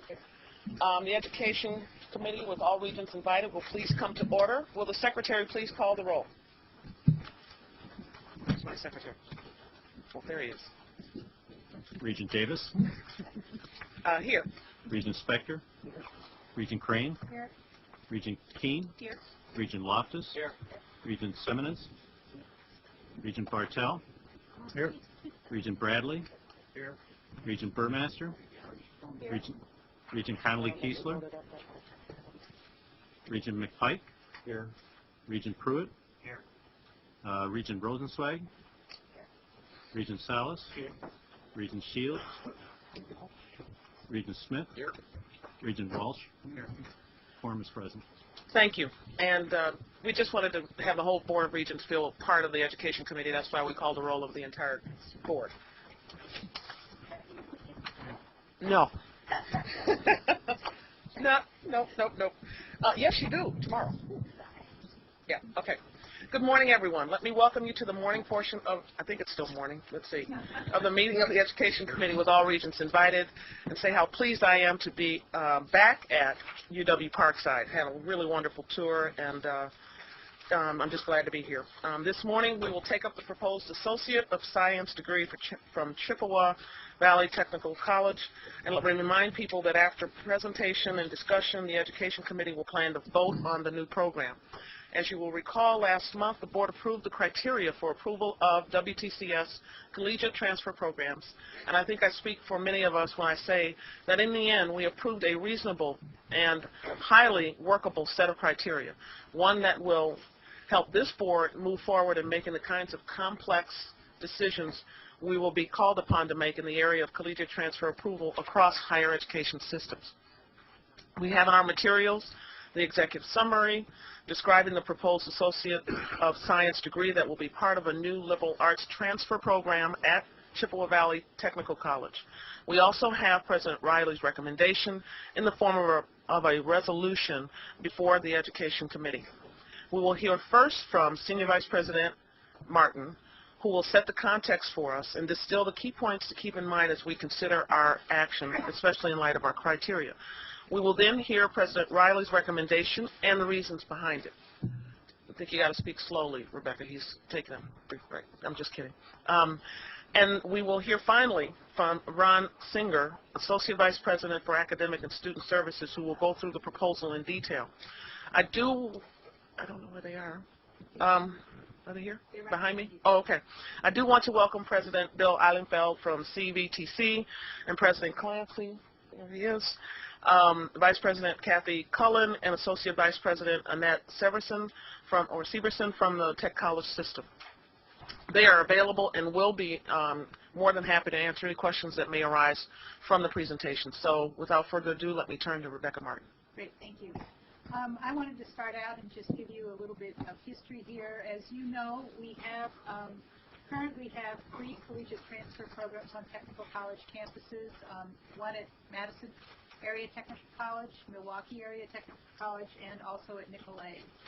2 years ago, there was proposed legislation to add 3 additional WTCS campuses to this list of collegiate transfer programs, and this legislation was opposed by the boards of both systems, ours and the WTCS system. The Wisconsin statutes require that both boards must approve broadening of collegiate transfer programs in the WTCS, and that's why we are here with this proposal for you today. The WTCS board approved a proposal for a collegiate transfer program at Chippewa Valley Technical College in September of 2006, and following that, we worked over many months on the criteria and guidelines for your consideration of such programs, which Danae just referenced. And I wanted to remind you of several of the key points that are in those guidelines so you can have them in mind as you consider the Chippewa Valley proposal. First of all, in the fundamental criteria that apply to the proposal are these principles that we established. One, that we wanted to be sure that any program that we approved or that you approved would enhance credit transfer, make it a smoother, more seamless pathway for students beginning at technical colleges to transfer into UW institutions, that we would avoid unnecessary duplication, and further we said that any approved program needed to draw upon the existing strengths and existing strengths and resources of the WTCS and UWS institutions.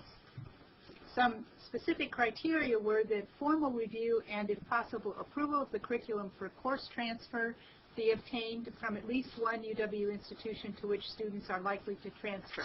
And this has been done for the proposal that you're considering. The curriculum has been reviewed by Eau Claire, River Falls, and Stout, and it has been approved for transfer. The program needs to meet a demonstrated long-term need, which is not currently served by a WTCS or UWS institution. And we believe that this has clearly been established, that there is a need in the Chippewa Valley region for a 2-year program to provide an entry point for students into collegiate education, and that we are not meeting that need at this time. The number of transfer students that come into UW institutions from CVTC is quite high in comparison with other technical colleges. And we also know that we have many CVTC students who are starting on the 4-year college path in a program that's not designed for that purpose at all, which is the supervisory management program, because that program is the one that CVTC has that has the most courses in it that will successfully transfer into a 4-year program, but it's not really designed with that in mind, so it may not be providing the best path for those students. 2 additional criteria that I'm going to address together are collaboration with UWS and WTC programs has been investigated and, when appropriate, initiated, and that an efficient and effective use of state higher education resources is embodied in the way the programs are delivered. As I said, those goals for us as we looked at this program and the consideration of how to meet the needs in the Chippewa Valley, the goals of collaboration and efficient use of resources are really linked in terms of thinking through the different approaches available to us. We considered 2 proposals in developing the recommendation that President Riley is bringing to you today. The first is the proposal that was approved by the WTCS board, which is that CVTC offer the entire collegiate transfer curriculum on its campus. The second proposal is a very well-developed proposal that we received from the UW colleges to offer a 1+1 collaboration leading to a UW college's degree. This is a program that exists other places in the state, and they've put forward a proposal to meet the needs in Chippewa Valley by providing that kind of approach to a 2-year degree. I'm going to walk now through each of those proposals very briefly and tell you the strengths and weaknesses as we considered them, which then will help you understand why we've ended up with yet a 3rd possibility here for your consideration. The CVTC proposal has the strength of being very similar to the other liberal arts programs at the 2 MATCs and at Nicolet. So this is a model that is proven, we know it works, and so that clearly is a strength. Also, the students would be able to take all of their courses at a single institution. So that would be a fairly straightforward approach. The weaknesses of the proposal are that there's a duplication of courses that CVTC would have to create that it doesn't have now and offer. A duplication of courses that are already available in the region at other UW institutions. Therefore, there are additional costs that are required in the delivery of the program, and I think that the proposal that we reviewed from CVTC indicated that they would have to hire about 5 new faculty in order to be able to deliver those programs. In terms of the 1+1 collaboration leading to a UW college degree, this is also a a well-tested, very successful model that we have already seen working very effectively in other parts of the state. It would require no change in CVTC curriculum, as it would rely on existing 100-level courses that would provide that first year of coursework at CVTC. It would require no additional degree granting authority, as the UW College is also already offers this degree and has the authorization to do so. And as I said, it's a model that's already in place at Indian Head, Fox Valley, Black Hawk, and North Central Technical Colleges. So this is well distributed in other parts of the state. The weaknesses of the proposal, as we reviewed it, were as follows. Unless students are restricted to UW College online courses, this would also require the creation and delivery of courses by UW colleges at CVTC. There are no nearby colleges, campuses whose existing courses could be utilized, so unlike some of those other models that I mentioned, there's a fair amount of distance between, I think it's about 60 miles, between the CVTC campus and the nearest UW college. And so there would be in this model, there would also be additional costs required in order to deliver the program that would meet the needs in the region. And so we were then faced with the issue of how do we derive the benefits of both models? How do we get the best of both of these worlds? And the resolution that we've come up with to that is to suggest a collaborative program that takes the advantages of the strengths of the two options. In general, that would be to utilize, to the extent possible, existing resources and strengths of both systems by relying on the UW institutions located in proximity to CVTC campuses for courses that are part of their curriculum and would have to be developed and staffed at additional cost by CVTC. Ron will go into this in more detail later, but generally speaking, this will keep cost to students reasonable while minimizing cost of delivering the program. It will minimize necessary changes in the CVTC curriculum, and it will take advantage of existing courses at UW institutions, including the 3 comprehensives in the area and the UW College's online curriculum. So now let me turn this over to Kevin for his thoughts on the recommendation, and then Ron Singer will actually walk us through the details of the proposal itself. Thank you, Rebecca. Back to briefly just Regent Spector's and Regent Davis' remarks, the earlier discussion about the big picture. I'd say on this issue, we worked through some of the big picture issues in the discussion over the guidelines for approval of these programs. Not all of them. How this fits into the even bigger picture, we haven't worked through yet, but you've done some of that kind of strategic thinking as you discussed, and then came up to a consensus and approval on the guidelines for this program. Let me just say a few words about what I see, since I'm the one making the recommendation here, as the hallmarks of this recommendation to you, and they really are the 3 main reasons I'm making it. I believe that the degree program we're proposing for approval today, in line with those guidelines you passed last month, does 3 things that are important. These are the 3 hallmarks. Number 1, I really believe it makes the best use of the state's public higher education resources, number 1. Number 2, I think it's the most educationally effective of our options in meeting the student needs in that part of the state. And number 3, I think it offers students the most choice, the most control as to how they prepare for a transfer into a UW institution. Another way to say that is that this option, I believe, is the most cost-efficient, the most educationally effective, and the most student-centered of the options we have. Why do I believe that? Let me say a few words about each. In terms of cost efficiency, under this proposal, CVTC gets to convert 20 100-level courses that it already has at that level to the 200 level for liberal arts transfer. And students can take those courses then at the 200 level right at CVTC. Other courses that comprise this curriculum, this transfer curriculum, which CVTC does not offer, but our institutions do, will not need to be wastefully duplicated by CVTC. And another item on cost efficiency. Students have the advantage of completing the majority of their courses at the lower tuition technical college. Taxpayers have the advantage of avoiding the burden on local property taxes of unnecessary course development and delivery expenses at the technical college. On educational soundness, this recommendation, I think, has both systems doing what they do best educationally, and it encourages the students to take advantage of these strengths in the student's own best interest. That is, keep in mind, again, that these are students who are committed avowedly to a baccalaureate degree transfer track.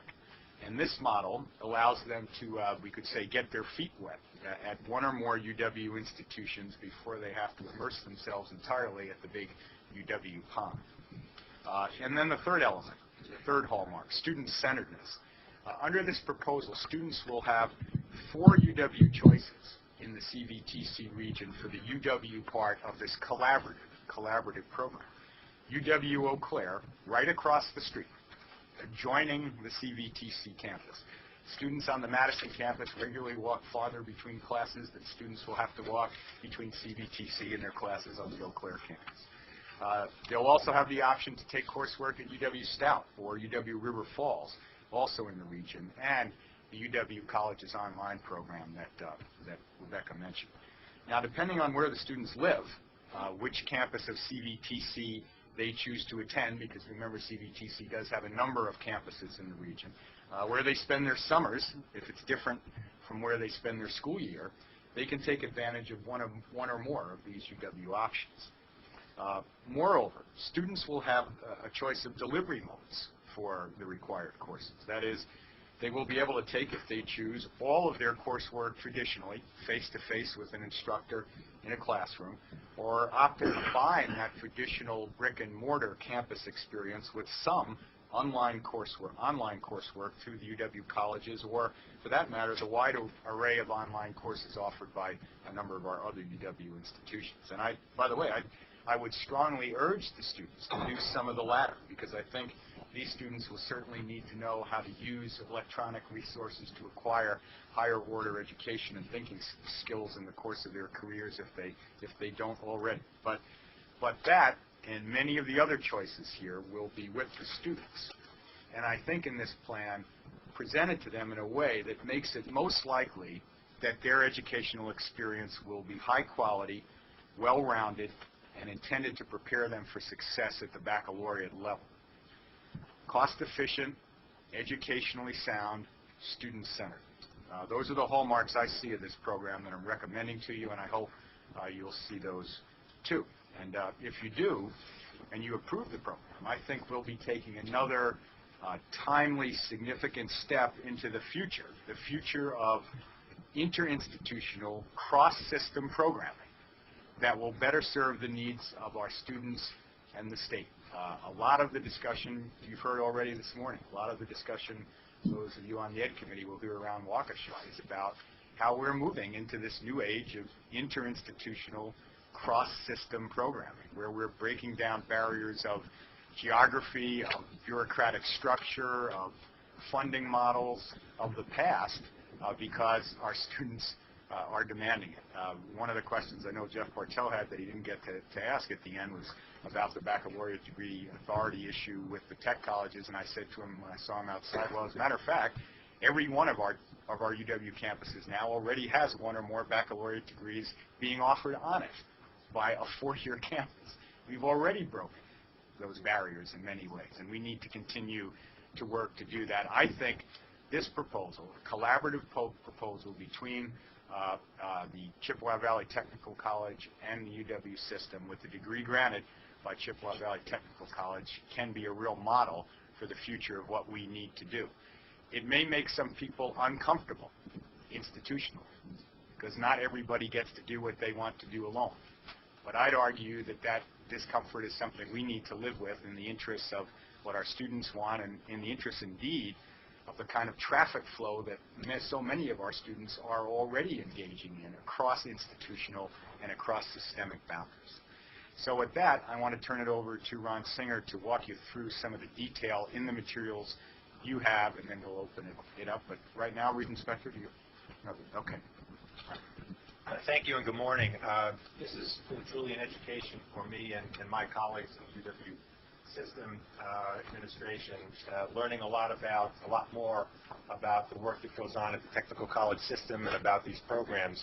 And I think President Riley and Senior Vice President Martin have laid out really why the advantages of this proposal and how it addresses the criteria that you adopted last month. Let me try to address the question of then how this model is, so it seems to be the best fit for taking advantage of the strengths of both systems.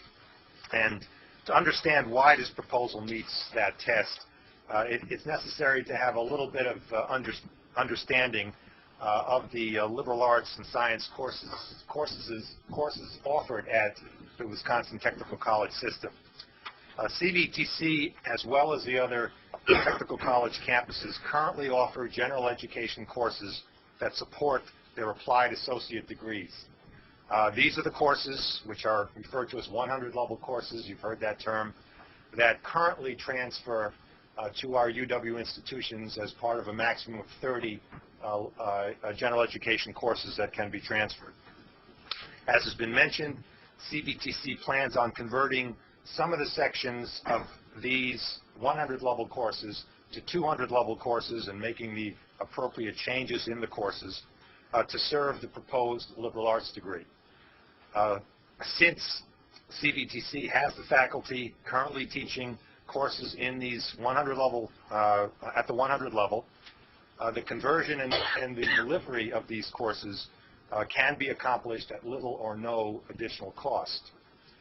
As far as the curriculum that has been proposed is concerned and its delivery, the CVTC proposal consists of a curriculum of 34 courses. Students would complete 64 credits to earn the degree from among these 34 courses or similar courses in similar disciplines.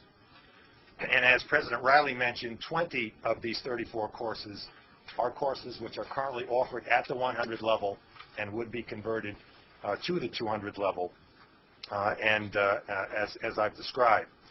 The remaining 14 do not have counterparts in the WTCS system or at CVTC, but as has been pointed out, these courses are available at the UW campuses in the region as well as online through the UW College's online program. So to offer these additional 14 courses would require CVTC to create new courses with new sections and new resources, while on the other hand, UW institutions across the system currently offer these courses. They're available online, and they can be provided at little or no additional cost.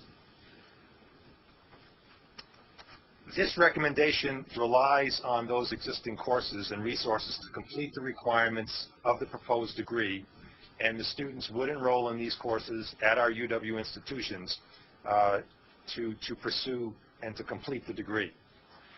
We do acknowledge that there are challenges in this collaboratively delivered program, as there are challenges in any collaborative degree program. And let me just outline some of those and provide some indication of why we feel confident that these challenges can be overcome.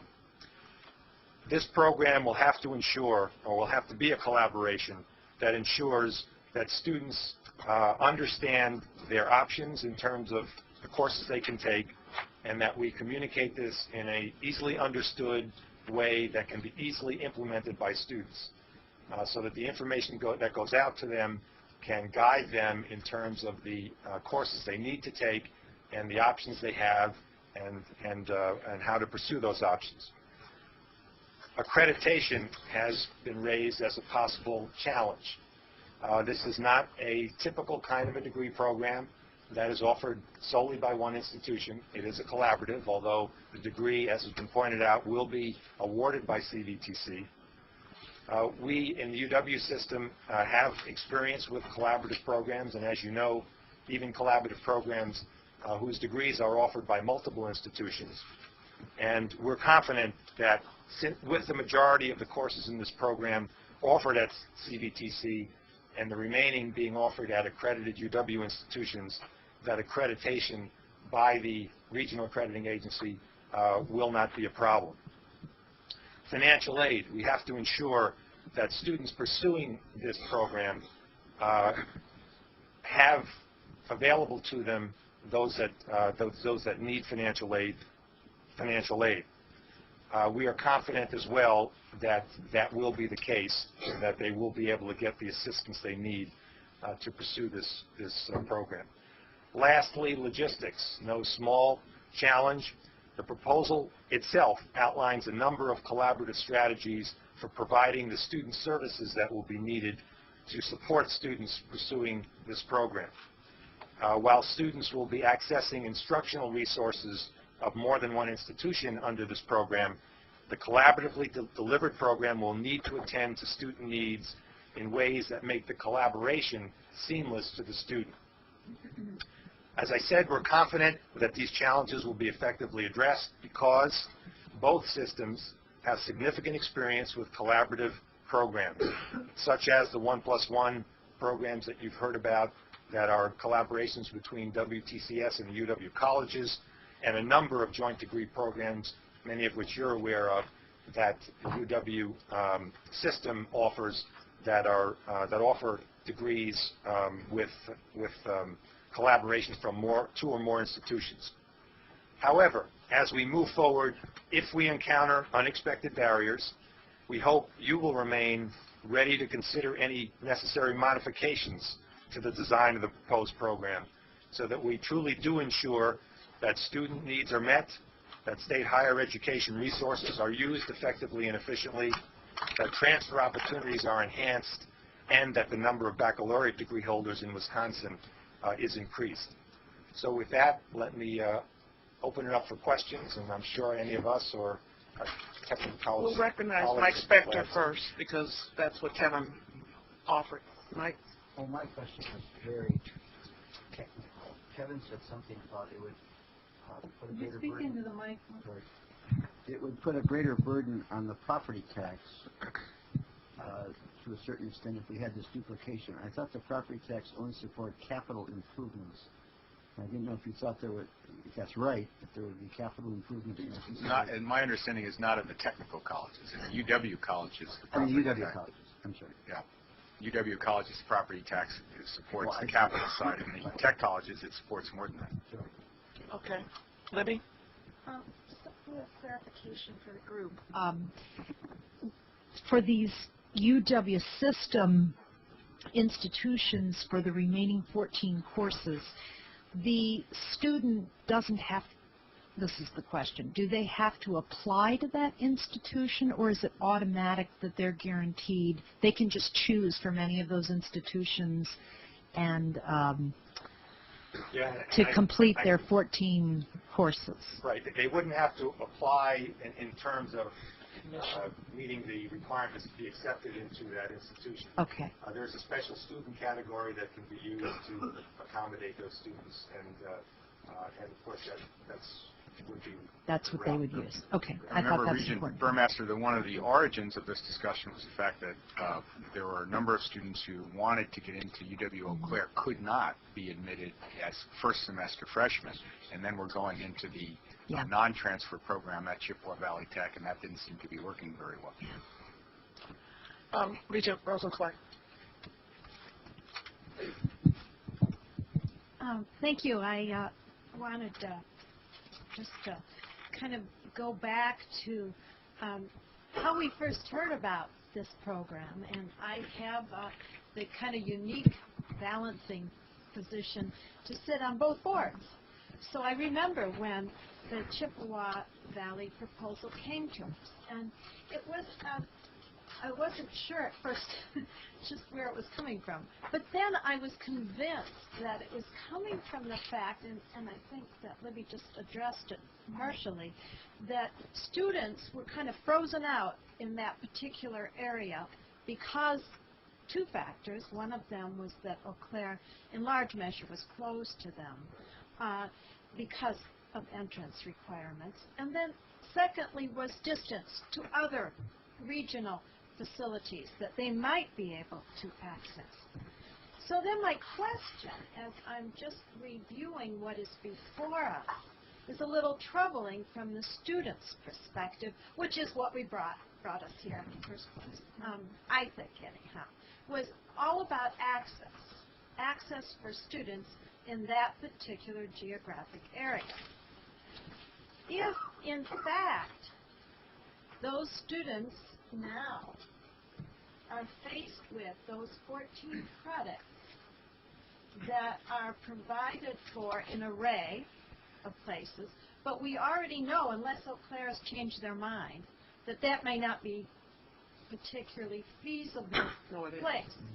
That's why I asked the question. Right. Yeah. Can we address that directly, Maybe I can Rebecca? address that. There's currently a program at UW-Eau Claire that provides for students who do not get in as freshmen to start at CVTC and move into Eau Claire as regular students in either their second semester or their second year.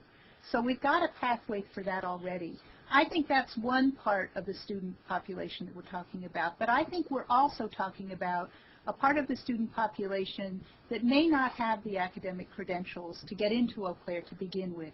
A student who's looking for a 2-year college experience as the entry point, with the kind of, in a smaller setting, with the kind of support services available that they need to be able to make it successfully through to graduation of a 4-year degree, which is what we're looking for. And so I think that would be my response to that. I think we're looking at both. So we're looking at, just to go back from the student's perspective, Right. because I think that was the key for me here, is, okay, so there would be a population of those students that would be enrolled in this program that would probably not be accessing the University of Eau Claire. Let's talk then about the other options. And I don't know, I mean, maybe everybody else, maybe there is a way in which they are able to access Stout and River Falls. I don't know. But given where the students were coming from initially, which brought us to the table, is that there is an area there that seems bereft of options that are close. Could I just, Sam? Sure. I think that's a wrong assumption. I think we've solved that problem. Okay. Then I can explain how, but if you, okay. Okay, so I guess then the other thing is the certainty for the student. And I think that Ron addressed a little of that in your challenge. But if we know that part of student success is a clear pathway, when I walk in the door, I know what's going to happen to me and whatever. I guess I'm having trouble with these options, unless you're thinking, well, perhaps we can do this online. But some students, and I suspect maybe some students that were having some of the more the challenges, may be some of the students that don't particularly do well online. So I just wanted to put that out, as well as the reaction from the campuses that would be called upon to provide the vehicles for the students, the classes for the students, the access for the students, and all of the attendant kinds of resources that they would. Okay, if I could, let me address the clear pathway first.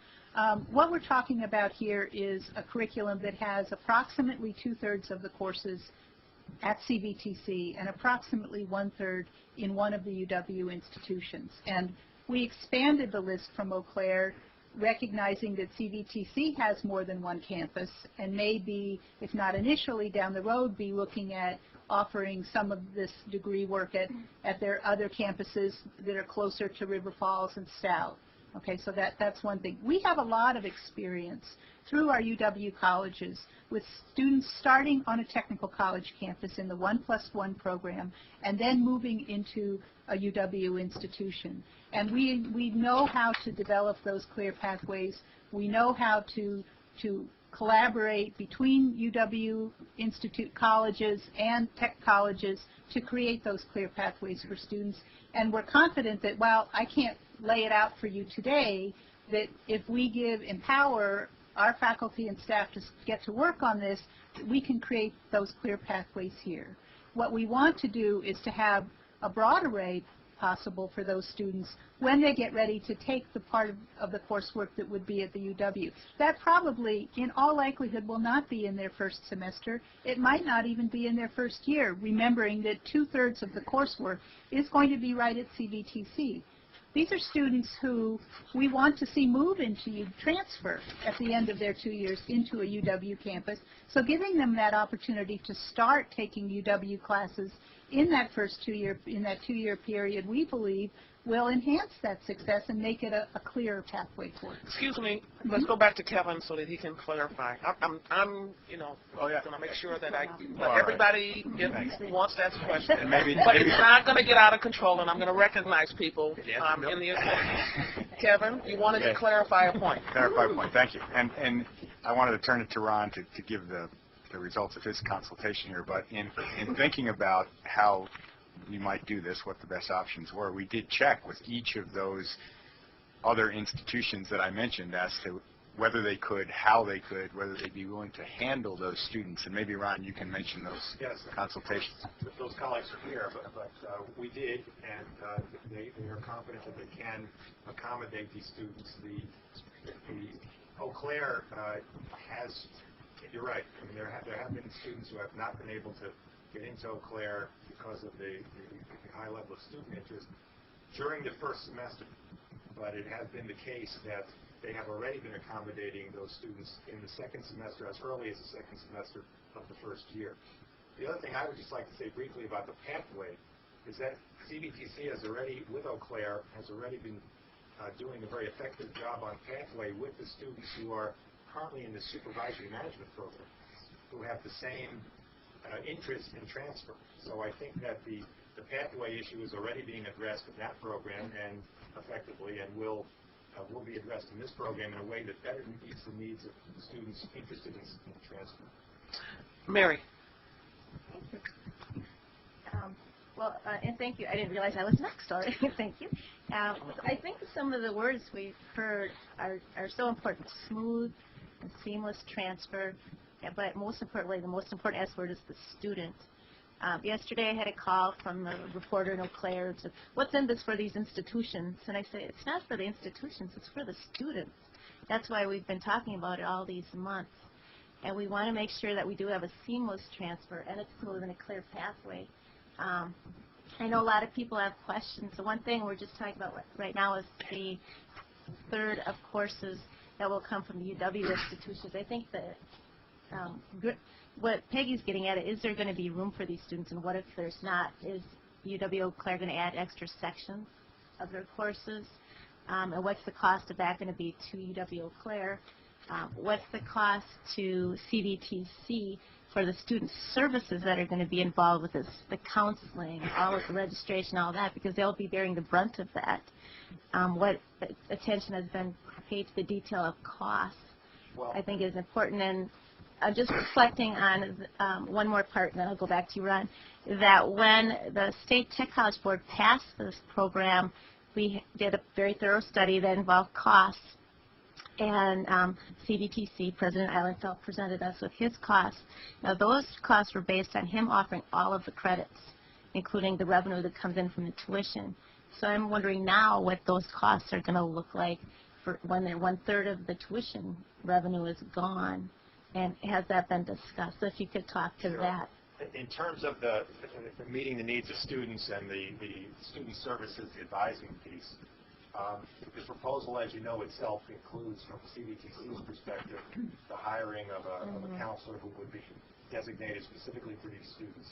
It also indicates, and again, this is part of the advantage of having the experience already with students in the supervisory management program who are transferring.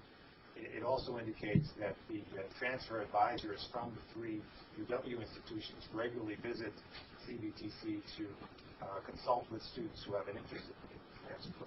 So I think those are the kinds of activities that will continue and maybe have to be enhanced on the part of, depending on the number of students, on the part of both institutions or both systems to ensure that students are well advised and that their needs are met in a way that makes this a seamless collaboration.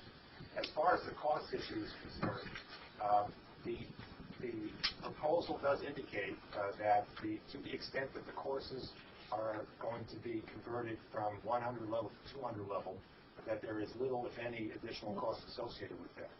So my answer to the question, and again, the technical college folks might want to weigh in on this as well, is that if there are no additional courses that have to be created beyond those, that there shouldn't be additional costs in delivering this program, other than some of the costs we've talked about in terms of advising and so forth. But again, I would certainly welcome other input from you. Well, maybe just a little follow-up then with my cost question. Was referred to the fact that a new curriculum would have to be developed by the tech college system for the last third of the courses. But in the tech college system, curriculum is shared. So that curriculum is already developed and being offered in Madison, Milwaukee, and Rhinelander. So that piece is not a cost. So then we're left with the delivery costs versus delivering the credits at Eau Claire, River Falls Stout, or Chippewa Valley. And I think the difference there is that the courses are available and the sections are available to serve those students at the UW institutions and the online program. Whereas to develop the courses at Chippewa would require additional resources, maybe not in course development, but in terms of staffing and ongoing costs of offering those additional courses. Wouldn't that be kind of a wash then? Let me just, is that another question? Well, I guess it's just the last then.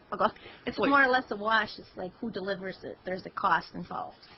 Except that the delivery on the UW side is through existing resources and existing sections, whereas delivery on the CBTC side would be through additional sections and additional resources. Unless they're full sections. Right. That's over. Let me just tell you, I've seen two regents who haven't been heard from. I'm going to hear from them first, and then I'll go to you, Libby. I'll start with Tom Loftus, then it's Judy Crane, and then you, Libby. I want to go back to Mike's question of before in a bigger picture here.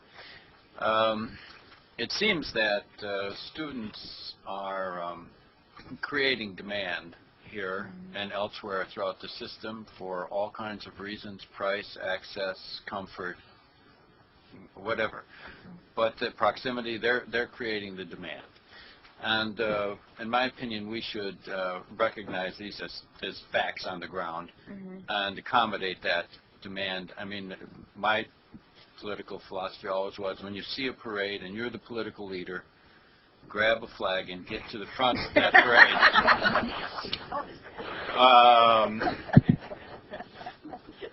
So, yes, of course, I'm going to support this, and students are telling us how they want access. That's what they're telling us, and we should accommodate that. But we should look at this also and what else is going on, Mike, because on page 27 of the college's report, they have a slightly different idea of how all of this should work. In other words, that there should be a initiative for tech college students to get two-year college associate degrees. It's unclear from this recommendation if the colleges would actually teach that second year or whatever, but it needs to be taken into context. So I would hope that we would support this and also support all other student-led initiatives for the future of the new university. Thank you. Judy? I want to first say that I really respect and appreciate the work that has been done in the last couple of months, because there is obviously a lot to work through, and I think most of us are not going to be in a position to judge the details of how this plays out. So it's I'm very appreciative of the fact that I know that a lot of work has been done and that we've been given information that's been valuable. And also the recognition that there are tensions in a lot of places about this important issue, and that goes back to, I guess we're all going to be quoting Mike for the rest of the day. I hope you appreciate it. But I think that one of the reasons that questions come from people like me is, we want to understand as well as we can what the implications are, not only for this particular thing, but for down the road. And so that I would, if I'd had a little more time with David this morning, I would have asked, and maybe I do now, whether this particular proposal has been a part of the overall discussion and how that plays out. But one of the things that I'm saying in this moment is that anything that has not been brought to the table, it needs to be heard one last time. I would be, and I mean that from the technical college system as well. I too am likely to support this, but I do want to understand where we think we may be going, and that goes back to the big picture. We need to understand where we can't know the details because, as Tom points out, there are people out ahead of us and always will be in one sense or another, but we need to have some vision about this. And my last comment about it is that at our last meeting when we discussed about this, I think at some point the Board of Regents needs to meet with the Technical College Board so that we can explore a lot of this area, because obviously this is going to be something that we're going to be dealing with and should be dealing with for a very long time. Thank you. Libby, then Brent, then... The hard thing, well, first of all, I too want to commend the system for working very diligently in trying to find a compromise in this. The dilemma really is, I mean, my head's filled with questions. The first, when we talk about student clear pathways, which is, we're putting the student first here. I think we're all in consensus on that. Are all 14 courses that they're going to need available at Eau Claire? Yes. And at Stout and at River Falls, so that if they choose one of those places, okay, depending on your argument where they are for the summer or, you know, whatever. So we're not talking about that we may prolong the number of years it takes for the degree because they couldn't get in the section at Eau Claire and because they would have had to run up to Stout to take another, or it wasn't offered online, you know what I mean? Yeah. Do we know for sure that we really have a clear, all 14 are offered at every one of these? Let me say two things. First of all, these aren't 14 discrete courses. They choose credits from those courses. To meet certain requirements in disciplines, social science, humanities, and so on, okay, which really broadens the options. The other point I would make in terms of the availability at the three campuses is Stout does have, as we've discussed this with the provost there, does have a more limited array of liberal arts freshman, sophomore level courses than the other institutions because of its mission. Yeah. So to say that they're equally available would probably not be accurate, but to say that they are available in large numbers, and again, not just 14 courses, but the array that... So you think there's a clear pathway that in 2 years the student can, okay. Because then if that's true, in my mind what the dilemma is, and of course I sit on both boards too, is that I think that the two boards have this kind of gets at Judy's point about getting them together. The two boards have very different perceptions about what really is statewide the real cost-efficient model. The technical college system thinks it's theirs, and President Riley thinks it's the system's.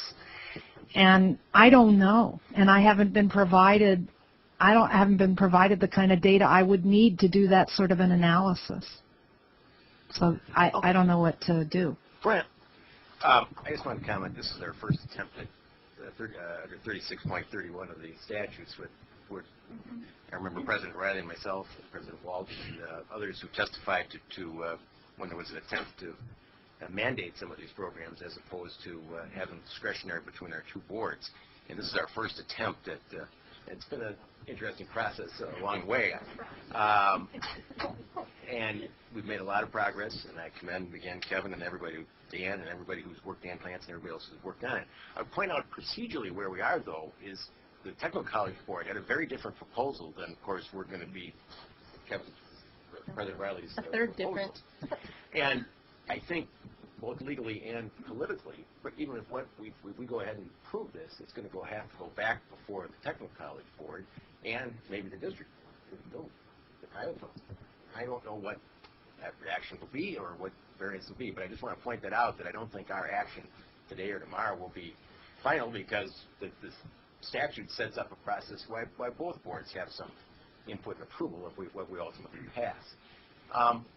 Two things that concern me that are paramount in your presentation, Ron, was the accreditation discussion and the financial aid discussion. And I would hope, and I'm trying to think of it and wait for tomorrow because I don't have any ability to offer amendments today, that we amend or make this contingent upon accreditation or financial aid approval, and of course contingent upon the boards of the Technical College Boards. What would, just for clarification, and then I invite comment maybe from you, Kevin, what exactly is contingent on? In other words, this degree conferring, let me just finish, the degree conferring ability for CDBTC, but for the limited amount of credits and the remaining credits, meaning 1/3, 2/3, or what is it that is contingent on? Well, what? I haven't thought all the way through. Just to clarify what your intent I'm is. concerned that we would have a ability that if we don't get accreditation or we don't get the financial aid package approved, that somehow this is not going to change. And I understand that concern. Rebecca, you had conversations around this. Well, I think that our thinking was that we recognize those as being major issues as well, and we're confident that we can work them through, and we can, working together, find a way to address those. We did not want to hold up bringing a recommendation to you today pending an answer on those questions, because we know that CBTC wants to offer this degree in the fall. We would like to see it offered in the fall, and the longer that we wait to give a green light to folks to start putting that curriculum together, getting things in line, making students aware of it, the less likely we're going to be able to have that degree available in September. And so what we are committed to do is that, you know, if we hit a roadblock, we're going to be right back here asking you to either modify the authorization if it's a roadblock that we feel, you know, would require that. If it's something we think we can work through between the two systems, we will do that. But the guidelines are very clear that it has to be an accredited program. Right. So I think that, you know, we wouldn't want to go forward without that. We also, I want to say, would not want to see this all just unravel and disappear if we hit one of those roadblocks. We would come back with another solution. Kevin? Couple things occur to me as we're talking here. You know, I really don't see what I'm proposing as being terribly different from what came from the Tech College Board. Why not? Number one, the proposal from the Tech College Board was that Chippewa Valley Tech be authorized by this board to award the degree. They will be. Number two, part of the proposal was that those 100-level courses that could be part of the curriculum would be converted into 200-level courses. Under this proposal, they would be. And then we've had some very good conversation as I've tracked it, and I've been involved in some of it with Dan Clancy and some of it with Regent Keene about what collaboration would mean. And I know with President Eilenfeld as well, when he first put some of his ideas forward, he said that Chippewa Valley Tech would be willing to accept 75%, I think it was, of the credits from outside Chippewa Valley Tech to be transferred into the program. Regent Keene sent me yesterday a nice page of ideas on how we would and could collaborate around that and other elements of this, which I think we absolutely ought to do. I mean, I think it's partly a roadmap for the way we can make this work. So finally, I really don't see it as being terribly different from what the Tech College put forward, but it is different, but finally in the spirit of it, I think it's very, very similar. Secondly, I guess on the matter of accreditation and financial aid, I've looked at this pretty closely. I spent a lot of years of my career in New York doing accreditation work for the New York State Board of Regents. you know, we were doing, quite frankly, in New York, much more radical things than this 25 years ago, which were fully accredited by the regional accrediting agency and fully recognized by USDE for financial aid. So I would be absolutely shocked if we had any problem on either of those counts, and we've checked with North Central, who said it won't be a problem, the regional accrediting agency, and we can certainly check with USDE. But I would add, reconfirm what Rebecca said. If we should run into any of those roadblocks, we will try to solve them, and we would bring, if adjustments need to be made by this board or the Tech College Board, we would certainly bring them back to this board, and I presume the Tech College Board would be receptive as well. What a treat. Excuse me. Our newest regent would like to be heard. Oh. It's my first words besides here. So please bear with me. And especially in light of the remarks, Kevin, that you just made, I think we're approving something that's more of a shotgun approach today, and with all the hard work and the good outcome, I think that's fine. But I think informally what we should be thinking about approving is the ability to move forward and set up some criteria so this isn't about Chippewa Valley and Eau Claire, that this is system-wide through all the universities, through all the colleges, and through all the technical colleges, that there be standards established that certainly might need a final approval in each case, but that we're not doing this piecemeal every time it comes up. And I think the Education Committee should take that as a project moving forward after this one is resolved. Thank you. Okay, are we ready to have the Education Committee vote? I was just wondering if we might hear from President Island for a moment. Yeah, certainly. He just wants to be heard from. Thank you. Thank you. I know your voice is very robust.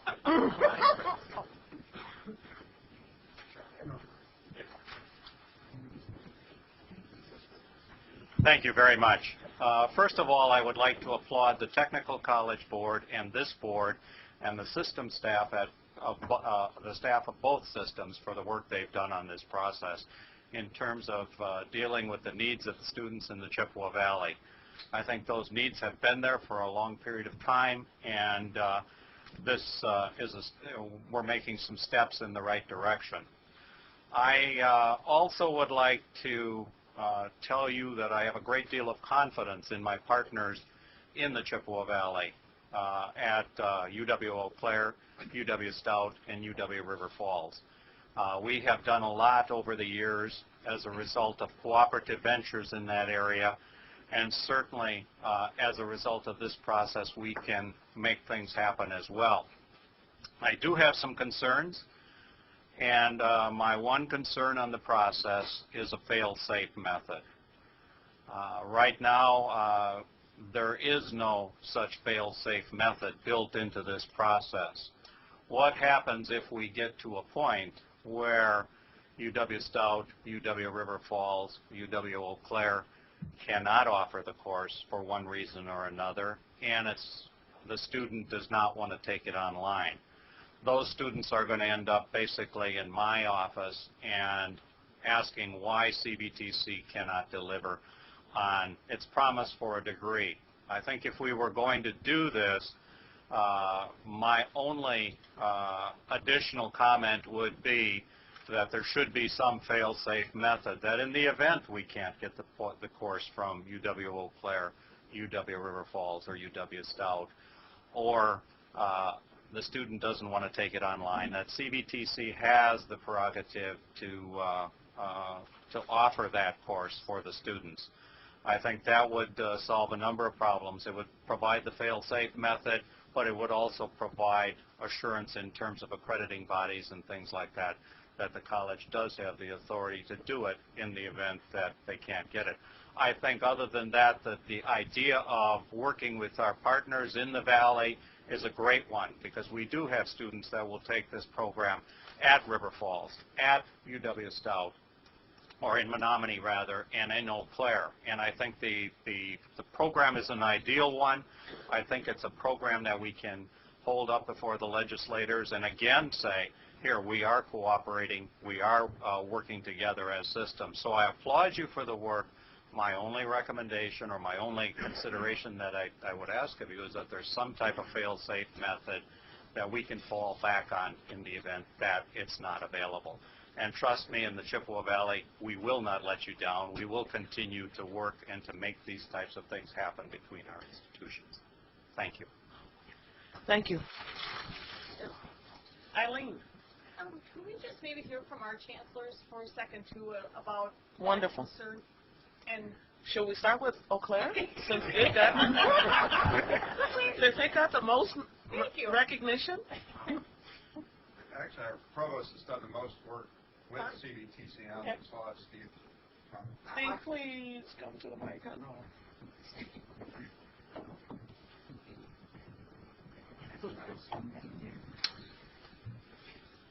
I would like to address several of the questions that have come up, and then maybe answer some others at Eau Claire. First of all, we offer all 14 of the courses, so we have those. That was one question that was asked.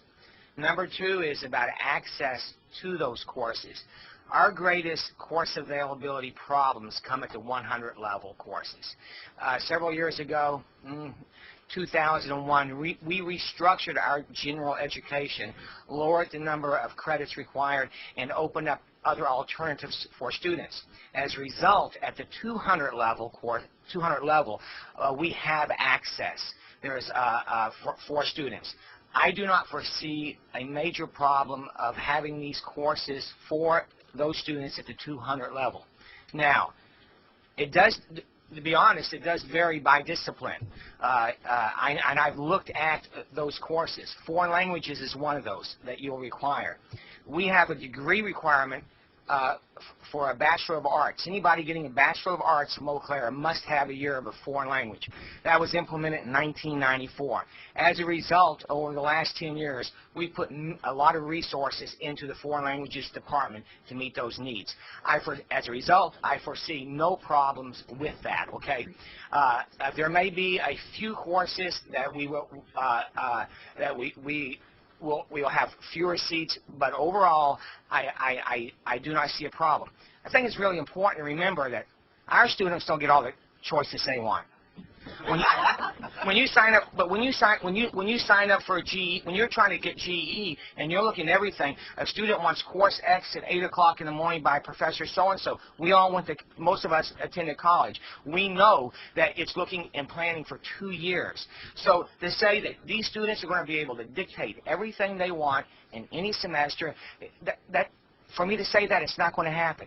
But they will be able to meet their general education requirements of those courses they need at Eau Claire, just as our students, and they'll be treated no differently.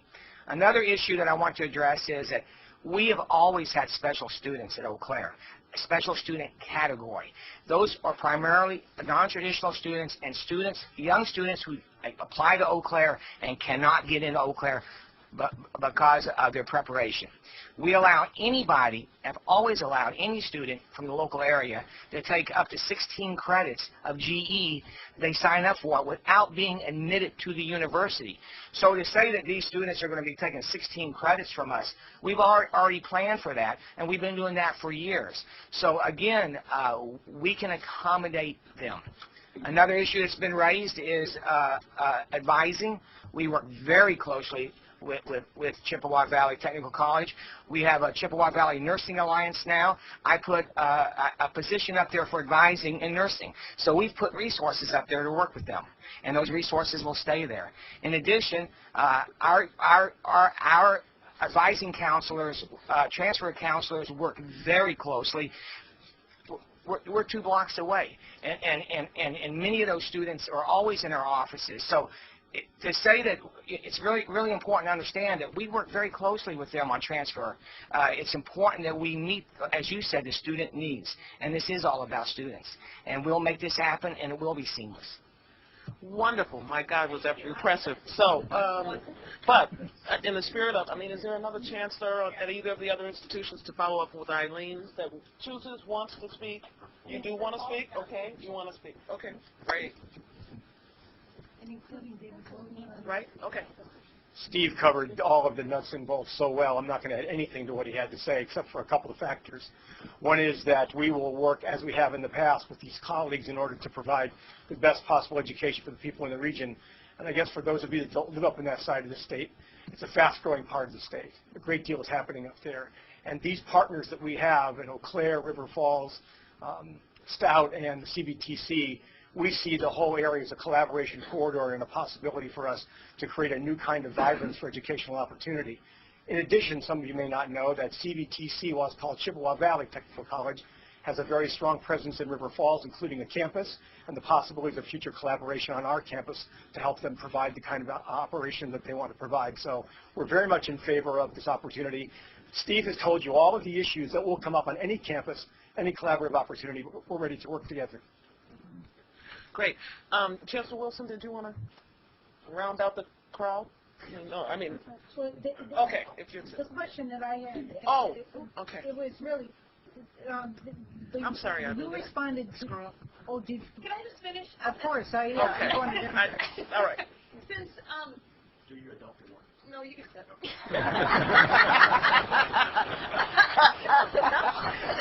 Right now, anyway. He is the queen. Did you want to hear from Stout? Is that what you're about to say? No, I guess it's quite clear. Okay, go ahead. That, in my mind, I kind of see this as a pilot. It's a launch. It's Right. something new. Right. And that we're going to have a committee that's going to continue to work on this after we launch this. And in maybe 12 months or whatever, we're going to be back here talking about what's working, what's not working. That in the event down the line that the classes can't be had, then I think it's time to say, all right, do we want to expand this? But I mean, to assume it at this point, that's what I want to hear what the chancellors had to say. They were saying we got some issues here we can't probably accommodate, but I'm hearing they can accommodate, so I would rather not put anything else in this, see it more as a pilot, and then reevaluate it in maybe 12 months. I actually was going to, at the conclusion of the vote, say that we will expect to hear a year from now how things are going. And I heard from Rebecca that if there's something that happens before a year from now, we'll hear sooner than a year from now. But at least minimally, we'll hear a year from now. I recognize Judy first. Jesus, you got your hand up. Got you. Judy? Well, because we've had two issues back to back this morning, that started with the colleges, and Chancellor Wilson, in responding to your question today about challenges, talked about the importance of the interaction with the technical staff. I just wanted, this is a specific issue. Do you have any comment about this? At this point? Yeah, you can. You would stand up. I'm not going to make you go forward. I mean, if you want to stand right there, just shout it out here. How about if I do that? Well, actually, I think I have 2 points to make on this nature for you. The first is that, of course, while this is not the outcome that we within the colleges would have expected or hoped for, we certainly understand the pressures, statewide pressures on higher education. And I support completely the decision from President Rowley. That's the first. If you ask any of my disappointed, the response would be yes. I'm disappointed because I think they're not taking advantage of a proven curriculum that is already accredited, a curriculum that pretty much we have been saying to the technical colleges from day one that we are ready to export to all of the sites. Even in the report, in the 2 instances where the commission discussed collaboration, we had dissent on the part of our technical colleges. And so I have another question. When are the UW colleges and the technical colleges ever going to collaborate? If even in the commission report, that report before you can see it's a very genuine attempt to take an accredited curriculum from the campuses. And the technical college was saying, we don't want that. Well, what do we want? And I'll conclude that. Okay, are we ready to, I will entertain a motion from the Education Committee. Oh, I forgot. Yes. I just wanted to make a point about financial aid and its relationship to advising and curriculum that I've seen over the years of teaching at MATC, in particular dealing with at-risk students, or that is students who come in who might need what we at one time called either pre-collegiate or at other places might be called remediation courses. A student that comes in and enrolls in a 2-year or an associate degree course with the major fact in mind that that's all that he wants, might not be very concerned about using up all of his financial aid during that period of time. If that student then decides as he approaches, since many of our non-traditional students don't go to school full time, they lose track of the availability of financial aid that they have when they because they're going to school part-time and working, etc. But as they approach finishing their associate degree and they look forward to going to a 4-year college, many of them find themselves that they used up an inordinate amount of financial aid. I would like to see, as we get reports back on the hopefully the success of the program, how that plays out with some of these students who are transferring, if in fact they are using up more of their financial aid, so that by the time that they get into the 3rd or 4th year at Eau Claire or the other comps in the areas, that they have sufficient amount of resources to be able to finish up.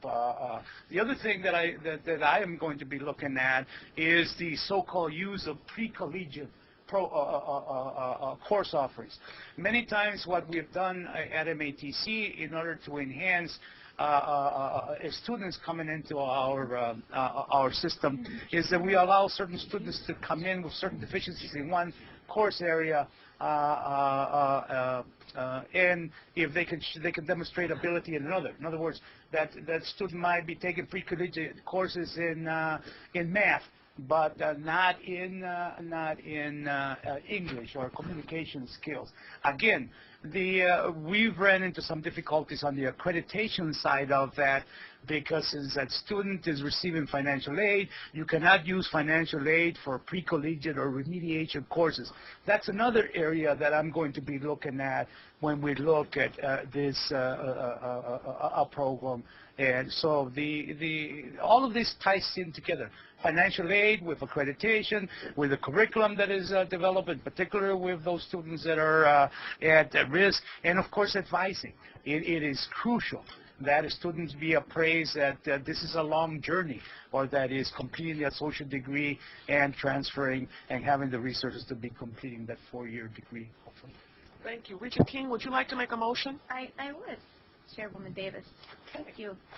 Recognizing this as somewhat of a historical moment, I would like to thank President Riley for his recommendation and resolution to approve this transfer degree, as well as thank President Clancy, all of the staff from both systems, and the many people who have been involved in this process over these several months. Recognizing we may have an amendment from Regent Smith tomorrow on financial aid, or maybe not. And also recognizing I'll be asking Pat Brady if I have to go back to the State Board for a review of our approval of the transfer degree. With all of that said, I would move to approve the resolution as presented. Okay, and just to be specific, it's Resolution 11A. Is there a second? Second. All right. Any further discussion on the part of the Education Committee? Hearing none. All in favor signify by saying aye. Aye. Aye. Opposed? None. Wonderful discussion. Again, this matter will come before the board as part of our Education Committee report tomorrow. And with that, okay. Is there a motion to adjourn? Okay, a second? Second. All in favor? Stand adjourned. Chancellor Keating may have some lunch news. Yes, I understand your 12:15 reservation will be accommodated. It may be a little dry, but the lunch will be served on the 2nd floor of the library. And to get there, you can either use the stairs, go down, and then across the walkway to the library and up one floor. Or if you want to take the elevator, go all the way down, then go over and walk up one flight, go into the library, and then go up in the elevator to the second floor. Wait a minute. So we may or may not see you there. But,